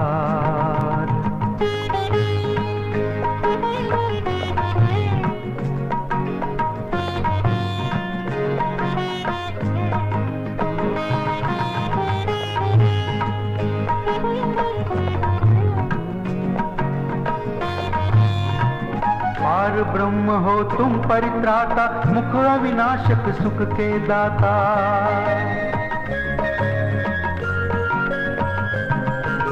पार ब्रह्म हो तुम परित्राता, मुख अविनाशक सुख के दाता। हर जन महिमा तुम्हारी गाता, अजर अमर साकार। लीला अपरंपार। रविदास, पूजा पाठ भजन कीर्तन के उपदेश देकर तू क्या साबित करना चाहता है? तेरे ढोंग काशी तक तो ठीक था, प्रयाग में नहीं चलेगा। और सुन, तू जिस जाति में पैदा हुआ है वही काम कर। ये पूजा पाठ भक्ति का काम हमारे ब्राह्मणों का है और हम ही करेंगे, क्यों भाइयों? हाँ। कौन कहता है भक्ति और पूजा पाठ का अधिकार सिर्फ आप लोगों को है? ईश्वर पर सबका बराबर अधिकार है। और फिर आप किस मुंह से मुझे ईश्वर की भक्ति करने से मना कर रहे हैं? माना मैं अछूत हूँ, लेकिन शास्त्री जी, कौन से शास्त्र में लिखा है कि हम अछूतों को प्रभु का नाम लेने का अधिकार नहीं है? शास्त्र? तू हमें शास्त्र मत सिखा। सदियों से यही चलता आया है कि मनुष्य अछूतों से प्रेम नहीं करते। तो कैसे संभव है कि भगवान तुमसे प्रेम करेंगे? जब हमारे दिल में तुम्हारे लिए जगह नहीं है तो भगवान के दिल में जगह कैसे हो सकती है? क्षमा करना शास्त्री जी, आपको अपनी तुलना ईश्वर से करना शोभा नहीं देता। इससे ही पता चल जाता है आप कितने ज्ञानी हैं। और रही बात प्रभु की भक्ति की, तो मेरा ये मानना है कि जितना अधिकार आप लोगों का है उतना ही हम अछूतों का भी है। हम भी उसी परमपिता परमेश्वर की संतान हैं जिसकी आप लोग हैं। तो ठीक है, तो आज ये बात साबित हो ही जाएगी कि प्रभु का सच्चा भक्त कौन है और पूजा करने का अधिकार किसको है, तुम्हें या हमें? शास्त्री जी, आखिर आप कहना क्या चाहते हैं? मैं आपका मतलब नहीं समझा। विदास, हम अपना अपना सालिग्राम गंगा जी में बहाएंगे। जिस किसी का भी सालिग्राम नदी पर तैरेगा वो ही सच्चा भक्त होगा, वो ही प्रभु का आराधक होगा। क्षमा करे शास्त्री जी, मैं किसी भी तरह की शर्त लगाने के पक्ष में नहीं। जरा आप ही मुझे बताइए कि हम एक दूसरे को छोटा बड़ा साबित करने के चक्कर में प्रभु का इम्तिहान क्यों ले? आप लोग बड़े हैं, बड़े ही रहें। हम लोग छोटे हैं, छोटे ही ठीक हैं। इसमें शर्त लगाने की कोई आवश्यकता नहीं है। लेकिन एक बात जरूर है, हमसे प्रभु की भक्ति करने का अधिकार कोई नहीं छीन सकता। रविदास, आज यह सबके सामने बात साबित होकर रहेगी कि प्रभु किसके हैं और भक्ति करने का अधिकार किसका है। अगर तुम ये बात साबित नहीं कर पाए तो याद रखना, आज के बाद भक्ति मत करना और अपनी जाति वालों को भी भक्ति करने से रोकना। क्या बोले? मैं और मेरे भाई लोग प्रभु का नाम लेना छोड़ दें? ऐसा कभी नहीं होगा शास्त्री जी। मैं इस पक्ष में बिल्कुल नहीं था कि कोई इम्तिहान दूं। लेकिन बात अगर मेरी जाति की होने लगी है तो सुन लीजिए, मेरे जीते जी ऐसा हरगिज नहीं होगा। अगर किसी दिन ऐसा हुआ तो मैं अपने आप को मृत्यु दंड दे दूंगा। शास्त्री जी, चलिए, जिस तरह का भी इम्तिहान लेना चाहते हैं ले लीजिए। तो निकालो अपना शालिग्राम और चलो तट की ओर। परंतु मेरे पास तो शालिग्राम नहीं। अगर आप लोग अनुमति दें तो मैं किसी भी पत्थर को शालिग्राम मानकर तैरा दूं।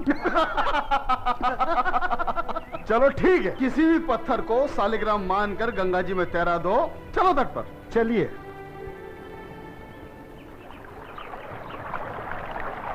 कराइए अपना शालिग्राम। पहले आप।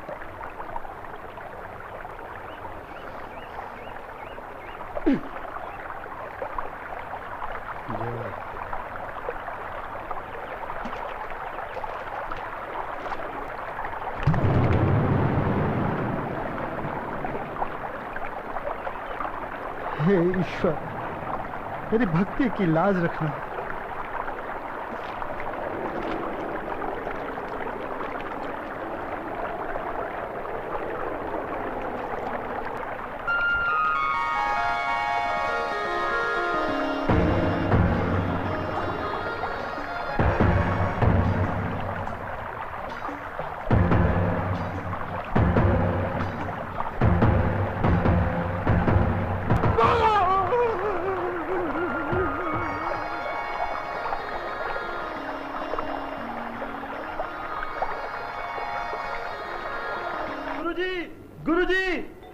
लगता है ये मनुष्य फिर कोई बुरी खबर लेके आया है। गुरुजी, समझो कि आपका दाना पानी खत्म और साथ में हमारा भी। क्या बक रहे हैं आप? ये मैं बक नहीं रहा हूँ, जो कुछ सुन के आया हूँ, अगर आप सुनेंगे तो आपके भी होश उड़ जाएंगे। क्या खबर सुन के आए हैं? कुछ बताएंगे भी? वो शूद्र रविदास इस नगर के लोगों का ही नहीं बल्कि आसपास के नगरों में भी चमत्कार दिखाकर लोग उसकी जय जयकार कर रहे हैं। वो भला कैसे? शूद्र रविदास ने प्रयाग में अपने मायावी चमत्कार दिखाकर लोगों को अपना प्रशंसक बना लिया है। पहले तो उसकी जाति के लोग ही उसके साथ जुड़े थे, मगर अब तो अन्य जाति के लोग भी उसके साथ जुड़ गए हैं। लोग उसे ईश्वर का सच्चा भक्त समझने लगे हैं और ये हमारे भविष्य के लिए अच्छी बात नहीं है। ये तो वाकई में सोचने वाली बात है। अरे इसमें इतना सोचने वाली क्या बात है? अब समय आ गया है कि हम अपने राम बाण का इस्तेमाल करें। महाराज काशी नरेश दरबार में पधार रहे हैं।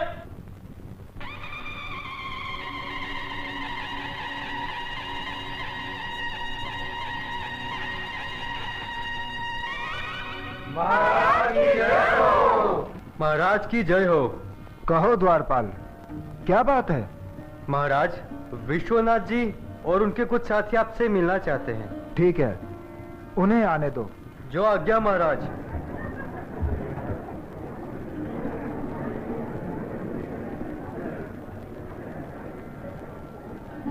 महाराज की जय हो। कहिए विश्वनाथ जी, आप लोग हमसे क्यों मिलना चाहते हैं? महाराज, आज हम आपसे ये जानने के लिए आए हैं कि हम लोगों को आपके इस राज्य में रहने का अधिकार है या नहीं। क्यों नहीं है विश्वनाथ जी? और वो कौन है जो आप लोगों को राज्य से निकालना चाहता है? क्षमा करें महाराज, यदि हमने उसका नाम बताया तो आप बुरा मान जाएंगे, क्योंकि वो आप ही का सर चढ़ाया हुआ है। कौन है हमारा सर चढ़ाया हुआ? जरा हमें भी तो पता चले। वो शूद्र रविदास। विश्वनाथ जी, ये आप क्या कह रहे हैं? उस दिन हमने और आपने स्वयं अपनी आंखों से देखा कि रविदास जी ईश्वर के कितने बड़े भक्त हैं। प्रभु की भक्ति के अलावा उन्हें दूसरी किसी चीज में कोई रुचि नहीं है।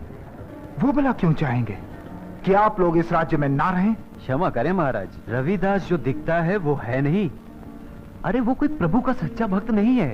वो तो केवल मायावी चमत्कार करता है एवं काला जादू दिखाता है, और इस बात को हम पूरे दरबार के सामने साबित भी कर सकते हैं महाराज। और यदि नहीं कर पाए तो? महाराज, अगर हम ये बात साबित नहीं कर सके तो अपनी हार मान लेंगे और उस शूद्र रविदास को पालकी में बिठाकर पूरे नगर में घुमाएंगे, और अगर वो हार गया तो उसे भी यही करना होगा महाराज। साथ ही उसे राज्य छोड़कर हमेशा हमेशा के लिए यहाँ से जाना होगा महाराज। ठीक है, हमें तुम्हारा प्रस्ताव मंजूर है। अब ये भी बता दो, तुम किस प्रकार अपनी बात सच साबित करोगे? महाराज, पहले उस रविदास को इस राजसभा में बुलवाया जाए और आगे की सारी बात हम उसकी उपस्थिति में ही आपको बताएंगे। ठीक है। मंत्री जी, पूरे सम्मान के साथ रविदास जी को हमारे दरबार में शीघ्र उपस्थित कीजिए और उनसे कहना यह हमारा हुक्म नहीं, हमारी प्रार्थना है। जो आ गया महाराज। संत रविदास की जय हो। कहिए, आपने आने का कष्ट कैसे किया? रविदास जी, महाराज ने आपको दरबार में बुलाया है। महाराज ने मुझे दरबार में बुलाया है? सच मेरे लिए आज बड़े सौभाग्य का दिन है। चलिए भाग्यवान, मैं जरा महाराज के दर्शन करके आता। पर आप लौटेंगे कब तक? अरे जल्दी लौट आऊंगा भाग्यवान। चलिए चलिए जल्दी से।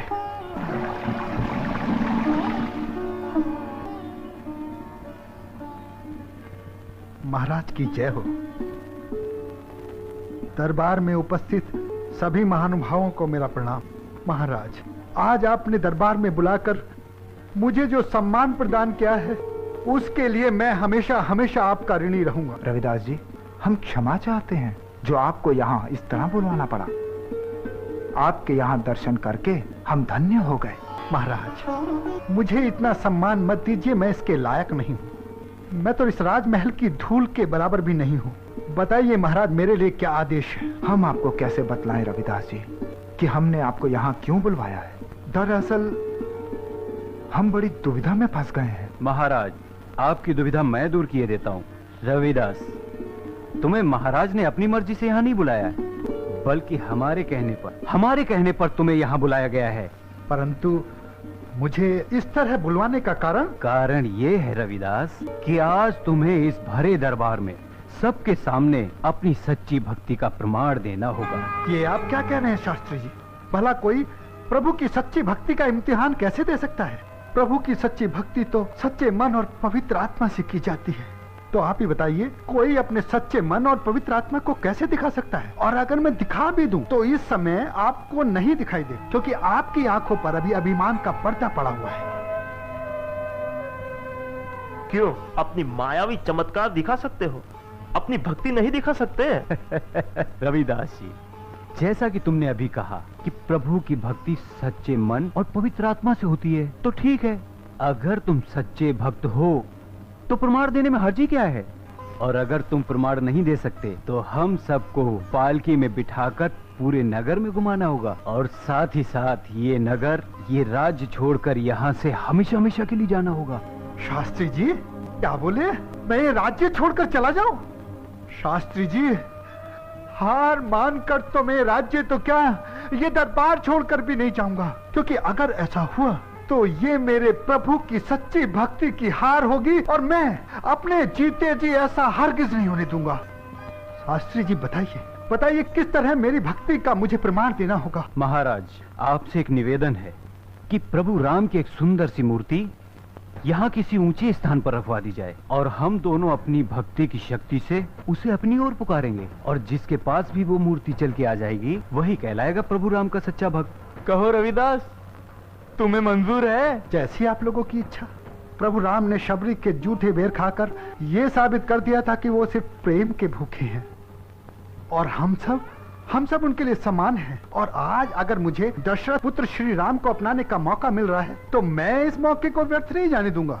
शास्त्री जी, आप हर तरह से मुझसे बड़े हैं, सो पहला हक आपका बनता है, पहला प्रयत्न आप लोग कीजिए। विश्वनाथ जी, ये तो सही कह रहा है, हम हर तरह से इससे बड़े हैं, इसलिए पहला हक तो हमारा ही बनता है। ठीक है विश्वनाथ जी, पहले आप कोशिश कीजिए।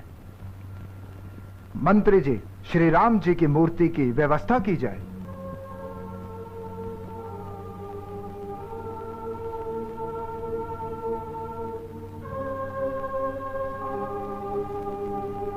विश्वनाथ जी, अब आप लोग अपना प्रयत्न प्रारंभ करें। हे प्रभु, हमारे पास आ जाइए। आ जाइए ना प्रभु जी, हमारे पास आ जाइए, आ जाइए। हे प्रभु, मैंने जीवन भर आपकी सेवा की, हमारी लाज बचा लो प्रभु। हे प्रभु, हमारे पास आकर बता दो कि हम ही आपके सच्चे भक्त हैं और आप हमारे श्री राम हैं। हे प्रभु, हमारे पास आकर ढोंगी और मायावी लोगों का मुंह काला कर दीजिए। हे प्रभु, एक बार आ जाइए प्रभु, आ जाइए प्रभु, एक बार आ जाइए प्रभु, आ जाइए प्रभु। हे प्रभु, आ जाओ प्रभु। हे प्रभु, हे प्रभु श्री राम, हम आपके सच्चे भक्त हैं। हे प्रभु श्री राम, आ जाइए। हे प्रभु, आ जाइए प्रभु, हम आपके सच्चे भक्त हैं प्रभु, आना ही होगा आपको। हे प्रभु, हमारी लाज बचानी होगी आपको, आ जाइए प्रभु। हे प्रभु, हे प्रभु श्री राम, आज आपको हमारी लाज बचानी होगी प्रभु, आज आपको आना ही होगा, आ जाइए प्रभु। विश्वनाथ जी, आपका प्रयत्न पूरा हो गया या अभी भी कुछ बाकी है? नहीं महाराज, हो गया। अब आप कोशिश कीजिए रविदास जी, हमें पूरी उम्मीद है कि आपकी भक्ति हमारा विश्वास कम नहीं होने देगी। महाराज, जैसी आपकी आज्ञा। अब तो आपकी और मेरी लाज प्रभु राम जी के ही हाथों में है।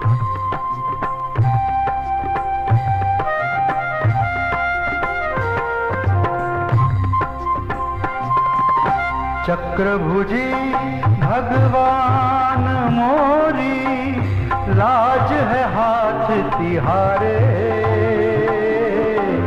लाज है हाथ तिहारे। चक्रभुजी भगवान मोरी, लाज है हाथ तिहारे, लाज है हाथ तिहारे।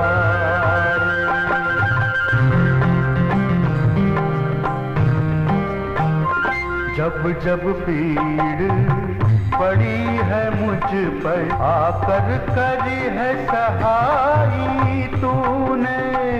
जब जब पीड़ पड़ी है मुझ पर, आकर करी है सहाई तूने। प्रकट हो गए एक क्षण में प्रभु, मेरी लाज बचाई है। और बिगड़े काज सवारे, लाज है हाथ तिहारे, लाज है हाथ तिहारे, लाज है हाथ तिहारे, लाज है हाथ तिहारे।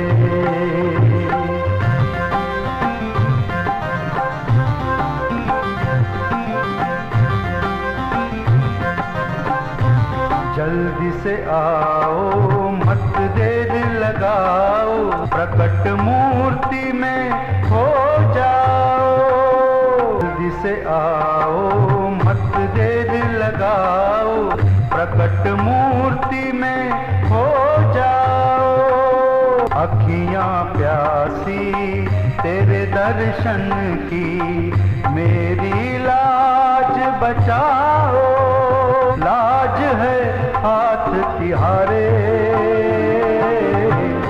चक्रभुजी भगवान मोरी, लाज है हाथ तिहारे, लाज है हाथ तिहारे।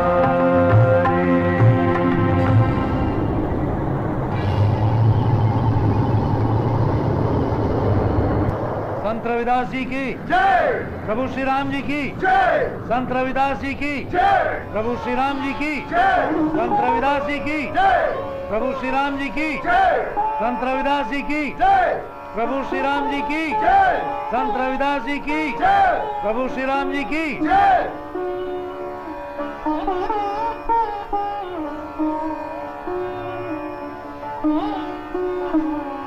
रविदास जी, आप धन्य हैं, धन्य हैं आप। आपकी भक्ति अपरंपार है। आज आपने सिद्ध कर दिया कि यदि सच्चे मन और पवित्र आत्मा से प्रभु को पुकारा जाए तो वो अपने भक्तों की लाज जरूर रखते हैं। चलिए विश्वनाथ जी, अब आप लोग शर्त के अनुसार रविदास जी को पालकी में बिठाकर पूरे नगर में घुमाएंगे। नहीं नहीं महाराज, उन लोगों को क्षमा कर दीजिए। वो लोग नहीं जानते उन लोगों ने क्या अपराध किया है। देखा विश्वनाथ जी, तुम में और रविदास जी में कितना फर्क है। तुम लोग हमेशा इन्हें नीचे गिराने की कोशिश में लगे रहते हो, और एक ये हैं जो जीत कर भी तुम्हारे लिए क्षमा चाह रहे हैं। अगर वास्तव में तुम लोग अपने किए पे पछता रहे हो तो अब भी वक्त है, क्षमा मांग लो इनसे। रविदास जी, हमसे बहुत बड़ा पाप हो गया है। अब भविष्य में कभी ऐसी गलती नहीं होगी। हमने आपकी भक्ति को ढोंग, पाखंड, मायावी, ना जाने क्या क्या कह के बुलाया, किंतु आपने तो सिद्ध कर दिया कि प्रभु की सच्ची भक्ति जो भी सच्चे मन और पवित्र आत्मा से करते हैं, प्रभु उन्हीं के होते हैं, फिर वो चाहे किसी जाति के क्यों ना हो। हमें क्षमा कर दीजिए रविदास जी। शास्त्री जी, यूं क्षमा मांगकर अपने आप को शर्मिंदा मत कीजिए। सच मानिए, हम आपकी बहुत इज्जत करते हैं। आप बड़े हैं, आपका फर्ज बनता है हमें सही रास्ता दिखाएं, ना कि गलत। और हाँ, आज के बाद कहीं भी कभी भी किसी भी परीक्षा के बीच में ईश्वर को मत लाना। महाराज, अब मुझे इजाजत दीजिए, घर पर मेरा बच्चा मेरी राह देख रहा हो। जैसी आपकी मर्जी रविदास जी।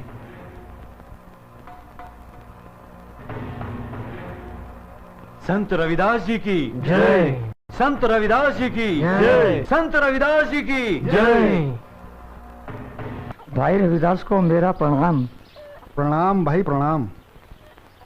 इतने समय बाद इस भाई की याद कैसे आ गई? कितनी बार याद किया तुम्हें, लगभग हर रोज तुम्हारा जिक्र क्या करता हूँ। कैसे हो तुम? अच्छा हूँ।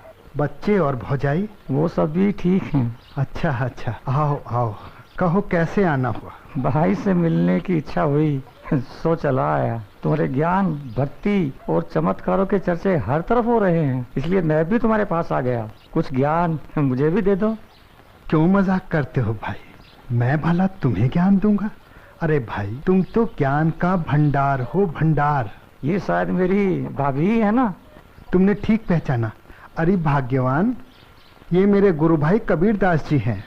जिस तरह हमारे यहाँ जाति पाति, छोटे बड़े और ऊंच नीच का भेदभाव है, उसी तरह मुल्तान में हिंदू मुसलमान का बड़ा भेदभाव है।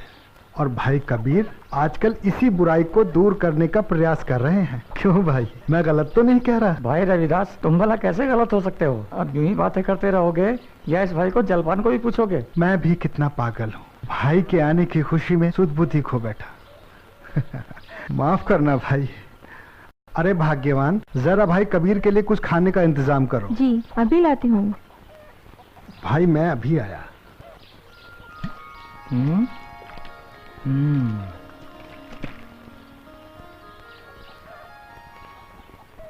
लो भाई, जब तक तुम्हारी भाभी तुम्हारे लिए खाने के लिए कुछ लाए, ये जल पीकर अपनी आत्मा को शांत कर लो।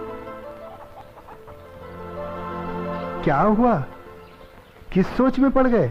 अभी तो बोल रहे थे बड़ी जोरों से प्यास लगी, और जब पानी दे रहा हूं तो पी नहीं रहे हो। पी लो भाई, पी लो, ये जल तुम्हारी आत्मा को शांति प्रदान करेगा। सोच रहा था सफर से आया हूँ, पहले हाथ मुंह धो लूं। फिर पानी पीऊंगा। हाथ मुंह किधर धोना है? इधर इधर सामने धो लो।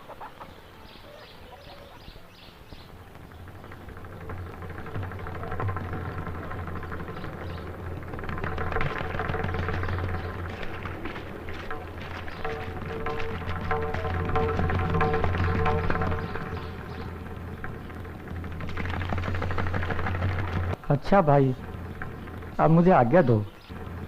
अरे ऐसे कैसे जाने दूंगा? थोड़ा कुछ खा लो, विश्राम कर लो, फिर चले जाना।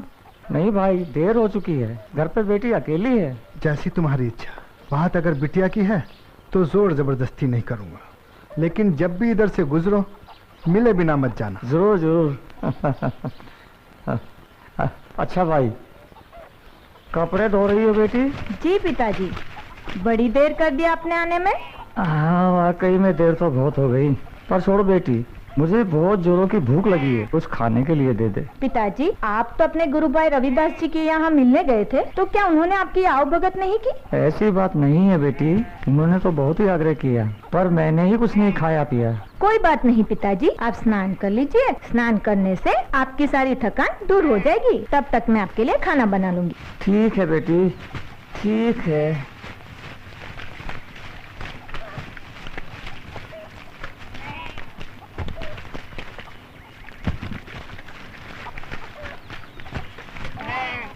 बेटी, ये मेरी धोती थोड़ी मैली हो गई है, इसे साफ कर दे। जी पिताजी। हाँ, मैं नहाकर आता हूँ। जी।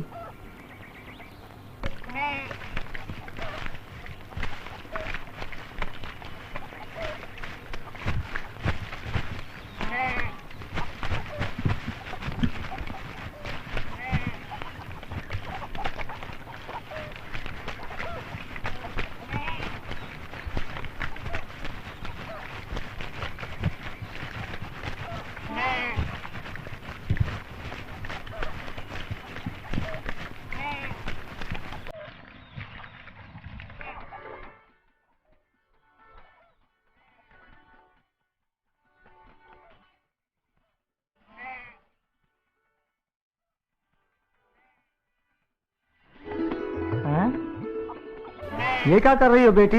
मैंने तुम्हें कपड़े धोने के लिए दिए थे और तुम इसे मुंह से साफ कर रही हो। पिताजी, आपकी धोती पर कुछ मिट्टी के दाग लगे हुए थे और जब मैं इसे धोने गई तो ये दाग धुले ही नहीं। तो मैंने सोचा क्यों ना इस दाग को अपने मुंह से साफ कर दूं।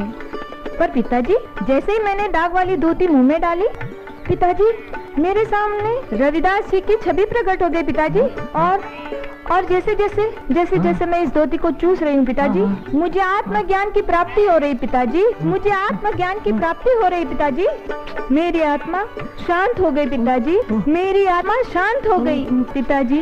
गुरु रविदास जी बहुत ज्ञानी संत है पिताजी। किस सोच में पड़ गए? पी लो भाई, पी लो, ये जल तुम्हारी आत्मा को शांति प्रदान करेगा। तू बड़ी किस्मत वाली है बेटी, तू बड़ी किस्मत वाली है।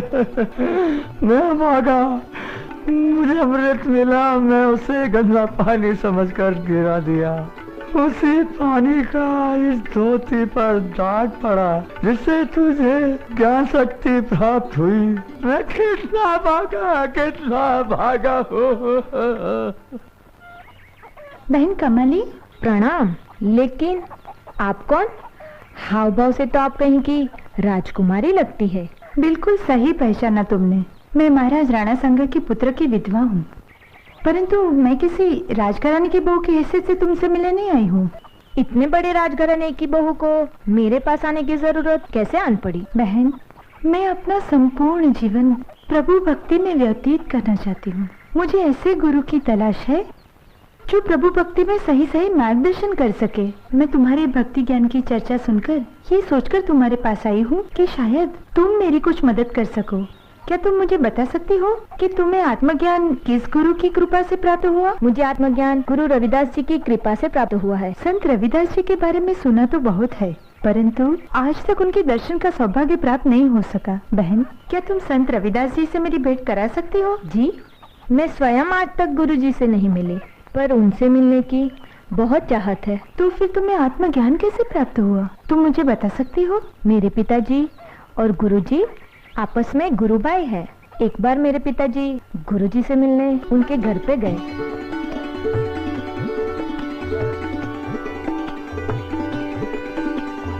क्या ये सच है? हाँ, ये बिल्कुल सच है। वाह, ऐसे ज्ञानी संत के दर्शन की मुझे बहुत जिज्ञासा हो रही है। बहन, तुम कुछ भी करो, कैसे भी करो, उस ज्ञानी संत के दर्शन मुझे अवश्य करा दो।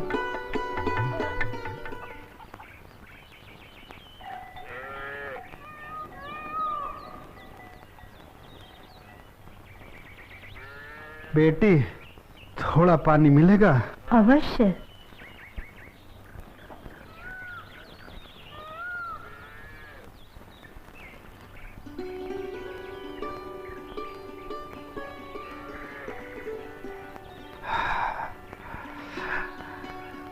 ईश्वर तुम्हारी मनोकामना पूरी करे। अरे गुरुजी, तुम कौन हो पुत्री, और मुझे गुरु कहकर क्यों पुकार रही हो? गुरुजी, मैं आपके गुरु भाई कबीरदास जी की पुत्री हूँ। अरे अरे,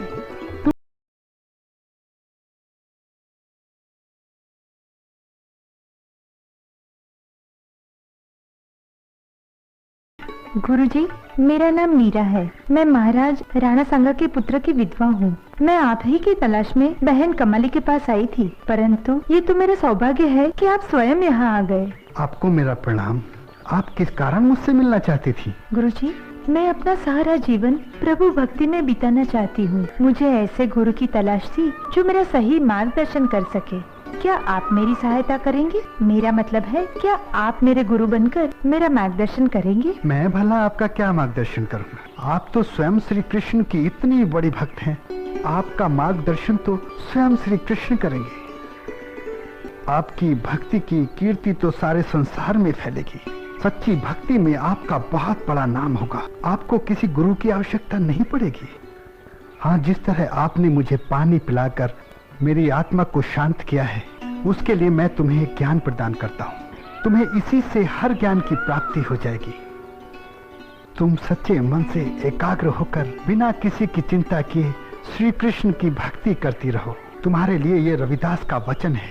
तुम्हारी कीर्ति सारे संसार में फैलेगी।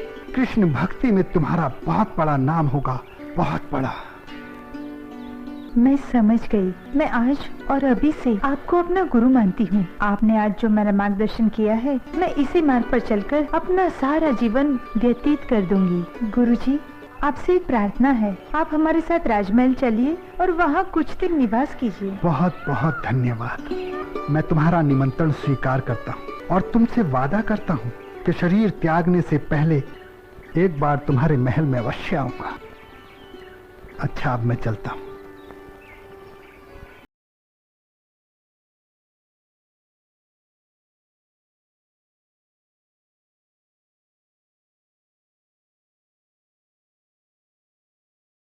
किसी भी चीज की आवश्यकता हो तो हमारे महल के दरवाजे तुम्हारे लिए हमेशा खुले हैं। बहुत बहुत धन्यवाद बहन, पर एक चीज की आवश्यकता अभी ही है। बोलो, किस चीज की? बहन, अब हम दोनों गुरु बहने हैं, तो आपको एक बार गले लगाने की इच्छा हो रही है। अवश्य।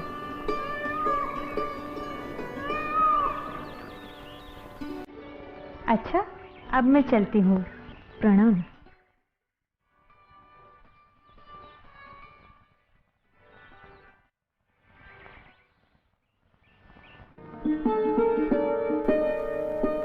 महारानी जी की जय हो।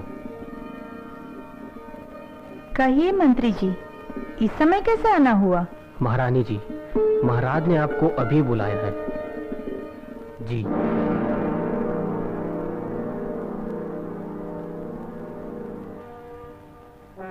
आपने मुझे याद किया? मीरा, हमारे सुनने में आया है तुमने किसी अछूत को अपना गुरु बनाया है। जी पिताजी, मैंने संत रविदास जी को अपना गुरु बना लिया है। मीरा, तुम ये साधु संतों का चक्कर छोड़कर राज्य के कार्य में हाथ बटाओ। ये हमारा हुक्म है। मैंने अपना सारा जीवन प्रभु श्री कृष्ण को अर्पित कर दिया है। कृपया आप मुझे राजपाट के मुंह में मत बांधिए। मीरा, यदि तुमने हमारी आज्ञा का पालन नहीं किया तो ये हम भूल जाएंगे कि तुम हमारी पुत्रवधू हो। पिताश्री, आप जो उचित समझे कीजिए, पर मुझे आज्ञा है। मंत्री, जी महाराज। इससे पहले कि मीरा के वजह से हमारी जग घसाई हो, हम मीरा की जीवन लीला ही समाप्त कर देंगे। मैं आपका मतलब नहीं समझा महाराज। जाओ।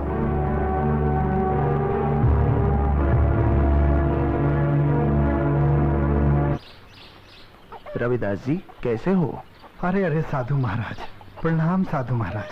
दरअसल मैं अपने कार्य में इतना व्यस्त था, आपके आने का पता ही नहीं चला।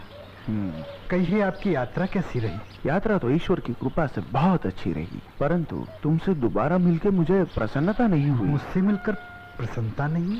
मुझसे कोई गलती हो गई क्या महाराज? अगर ऐसा है तो मुझे क्षमा कर दीजिए। नहीं रविदास जी नहीं, तुमसे कोई गलती नहीं हुई। तुम बात को गलत समझ रहे। दरअसल 14 माह पहले मैं तुम्हें तुम्हारी दरिद्रता दूर करने के लिए एक पारस पत्थर दे गया था। लगता है तुमने उसका प्रयोग नहीं किया। कहाँ है वो पारस? महाराज, जहाँ आप रख गए थे वहीं रखा होगा। और रही बात प्रयोग करने की, मुझे उसकी आवश्यकता नहीं पड़ी। मेरे लिए तो प्रभु राम और उनकी भक्ति पारस से भी बढ़कर है।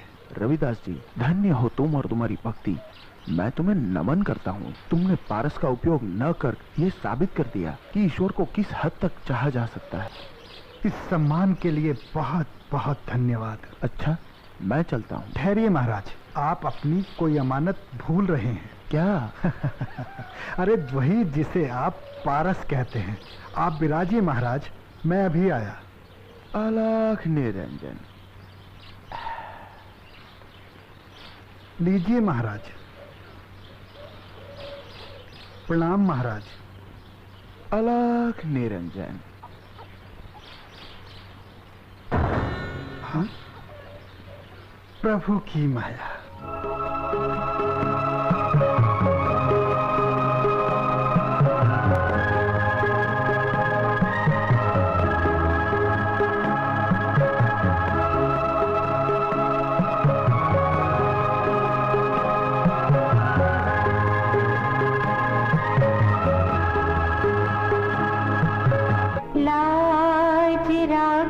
भगवान मेरी लाज राखो, भगवान मेरी जग के पालनहारे। लाज राखो भगवान मेरी जग के पालनहारे।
महारानी जी की जय हो। आइए आइए मंत्री जी, इतनी सुबह सुबह कैसे आना हुआ? महारानी जी, ये दूध आपके लिए संत रविदास जी ने भेजा। क्या कहा? गुरुजी ने भेजा है? जी। इस दूध को भेजने के पीछे जरूर कोई कारण होगा। लाइए, दूध दे दीजिए।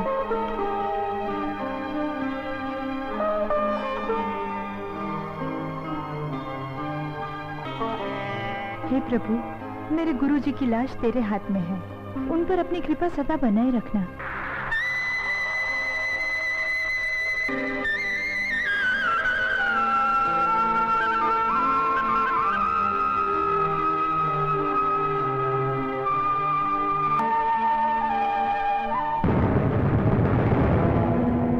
विष मिला दूध पीकर भी जीवित है।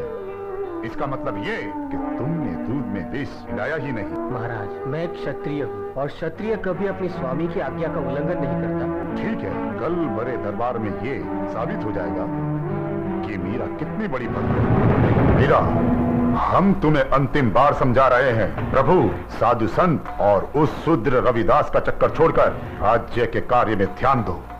पिताश्री, मैं अपने प्रभु को अपने आप से कैसे अलग करूं? वे तो मेरे तन, मन और आत्मा में बस गए हैं, और अपने गुरु को कैसे छोड़ दूं? जब से उनका भेजा हुआ दूध पिया है, तब से तो वो मेरे अंग अंग में समा गए हैं। यदि ये तुम्हारा अंतिम फैसला है तो हमारा फैसला भी सुन लो। इस पिटारे में नाग है, उस नाग को तुम अपने हाथ में पकड़ो। नाग को पकड़ते ही तुम्हारी भक्ति की पकड़ ढीली हो जाएगी। जो आज्ञा पिताश्री।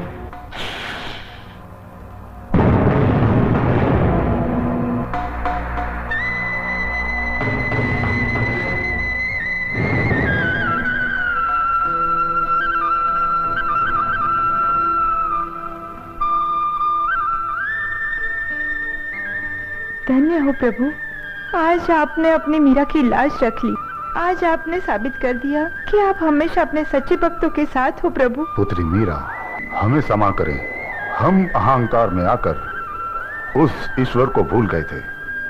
धन्य है वो संत रविदास जिसने भक्ति के प्रति तुम्हारा सही मार्गदर्शन किया है। पुत्री, हम भी संत रविदास जी के दर्शन करना चाहते हैं। पिताश्री, आपको अपनी गलती का एहसास हो गया, यही आपकी सबसे बड़ी सजा है। यदि आप संत रविदास जी के दर्शन करना चाहते हैं तो आप उन्हें सम्मान के साथ आमंत्रित कीजिए, वे अवश्य आएंगे। ठीक है पुत्री। मंत्री जी, संत रविदास को आदर सम्मान के साथ यहाँ लाने का प्रबंध किया जाए।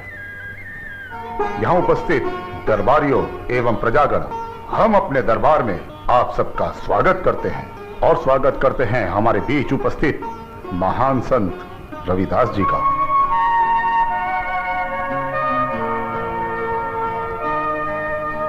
हम रविदास जी की भक्ति, ज्ञान और विचारों से सहमत हैं। रविदास जी इस बात का जीता जागता प्रमाण है कि छोटी जाति में जन्म लेने से कोई छोटा नहीं होता, बल्कि छोटा होता है तो अपने विचारों से। दरबारियों, हम रविदास जी का राज्य सम्मान करना चाहते हैं। मंत्री जी, रविदास जी का राज्य सम्मान किया जाए। ठहरिए महाराज, इस अछूत का सम्मान करके आप हमारा और सभा में उपस्थित सारे विद्वानों का अपमान कर रहे हैं। ये आप क्या कह रहे हैं? इसका जन्म एक छोटी जाति में हुआ है और इसे अपने जाति के अनुसार ही कार्य करना चाहिए। धर्म और ज्ञान के प्रचार के लिए हम लोग हैं और हमारी पवित्रता के प्रमाण के लिए हमारे तन पर ये जनेऊ है। इस अछूत के पास क्या है तो ढोंगी है। इस अछूत को बाहर निकालो। बस कीजिए, बहुत हो चुका। मेरा और मेरी जाति के लोगों का मानो इस जाति में जन्म लेना अभिशाप हो गया है। मैं पूछता हूँ, क्या अंतर है आप में और हम लोगों में? अरे आप क्या बोलेंगे, मैं बताता हूँ। जिन 5 तत्वों से आप लोग बने हैं, उसी से हम लोग भी बने हैं। फिर ये ऊंच नीच का भेदभाव किसने पैदा किया? आप लोगों ने। ईश्वर ने तो हमारे माथे पर नहीं लिख भेजा था हम अछूत हैं। और हाँ, अगर जनेऊ ही श्रेष्ठता का प्रमाण मात्र है तो मेरी बात कान खोलकर सुन लीजिए। जनेऊ सिर्फ तन पर नहीं, आत्मा पर धारण होता है। अरे बंद कर अपना ये प्रवचन। यदि जनेऊ आत्मा पे धारण होता है तो निकाल कर दिखा जनेऊ अपनी आत्मा से। हे प्रभु, आज फिर तेरे भक्त की इज्जत दांव पर है। आज अगर मैं हारता हूँ तो ये मेरी नहीं, तेरी हार होगी, क्योंकि तूने हमें छोटी जाति में जन्म देकर सही किया या गलत, इसका फैसला तुमको आज यही सबके सामने करना होगा।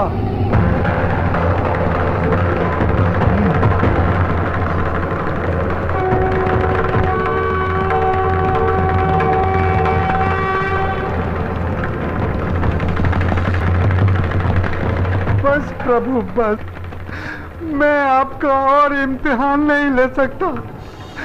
मुझे इस संसार से मुक्ति दे दो प्रभु, मुक्ति दे दो।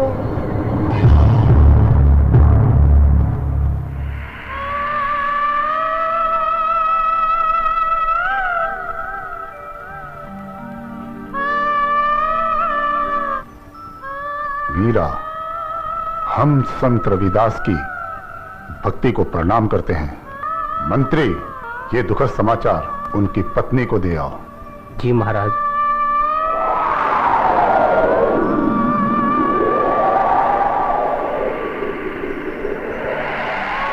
लीला अपरंपार प्रभु जी तेरी, गाता सब संसार। लीला अपरंपार प्रभु जी तेरी, गाता सब संसार। लीला अपरंपार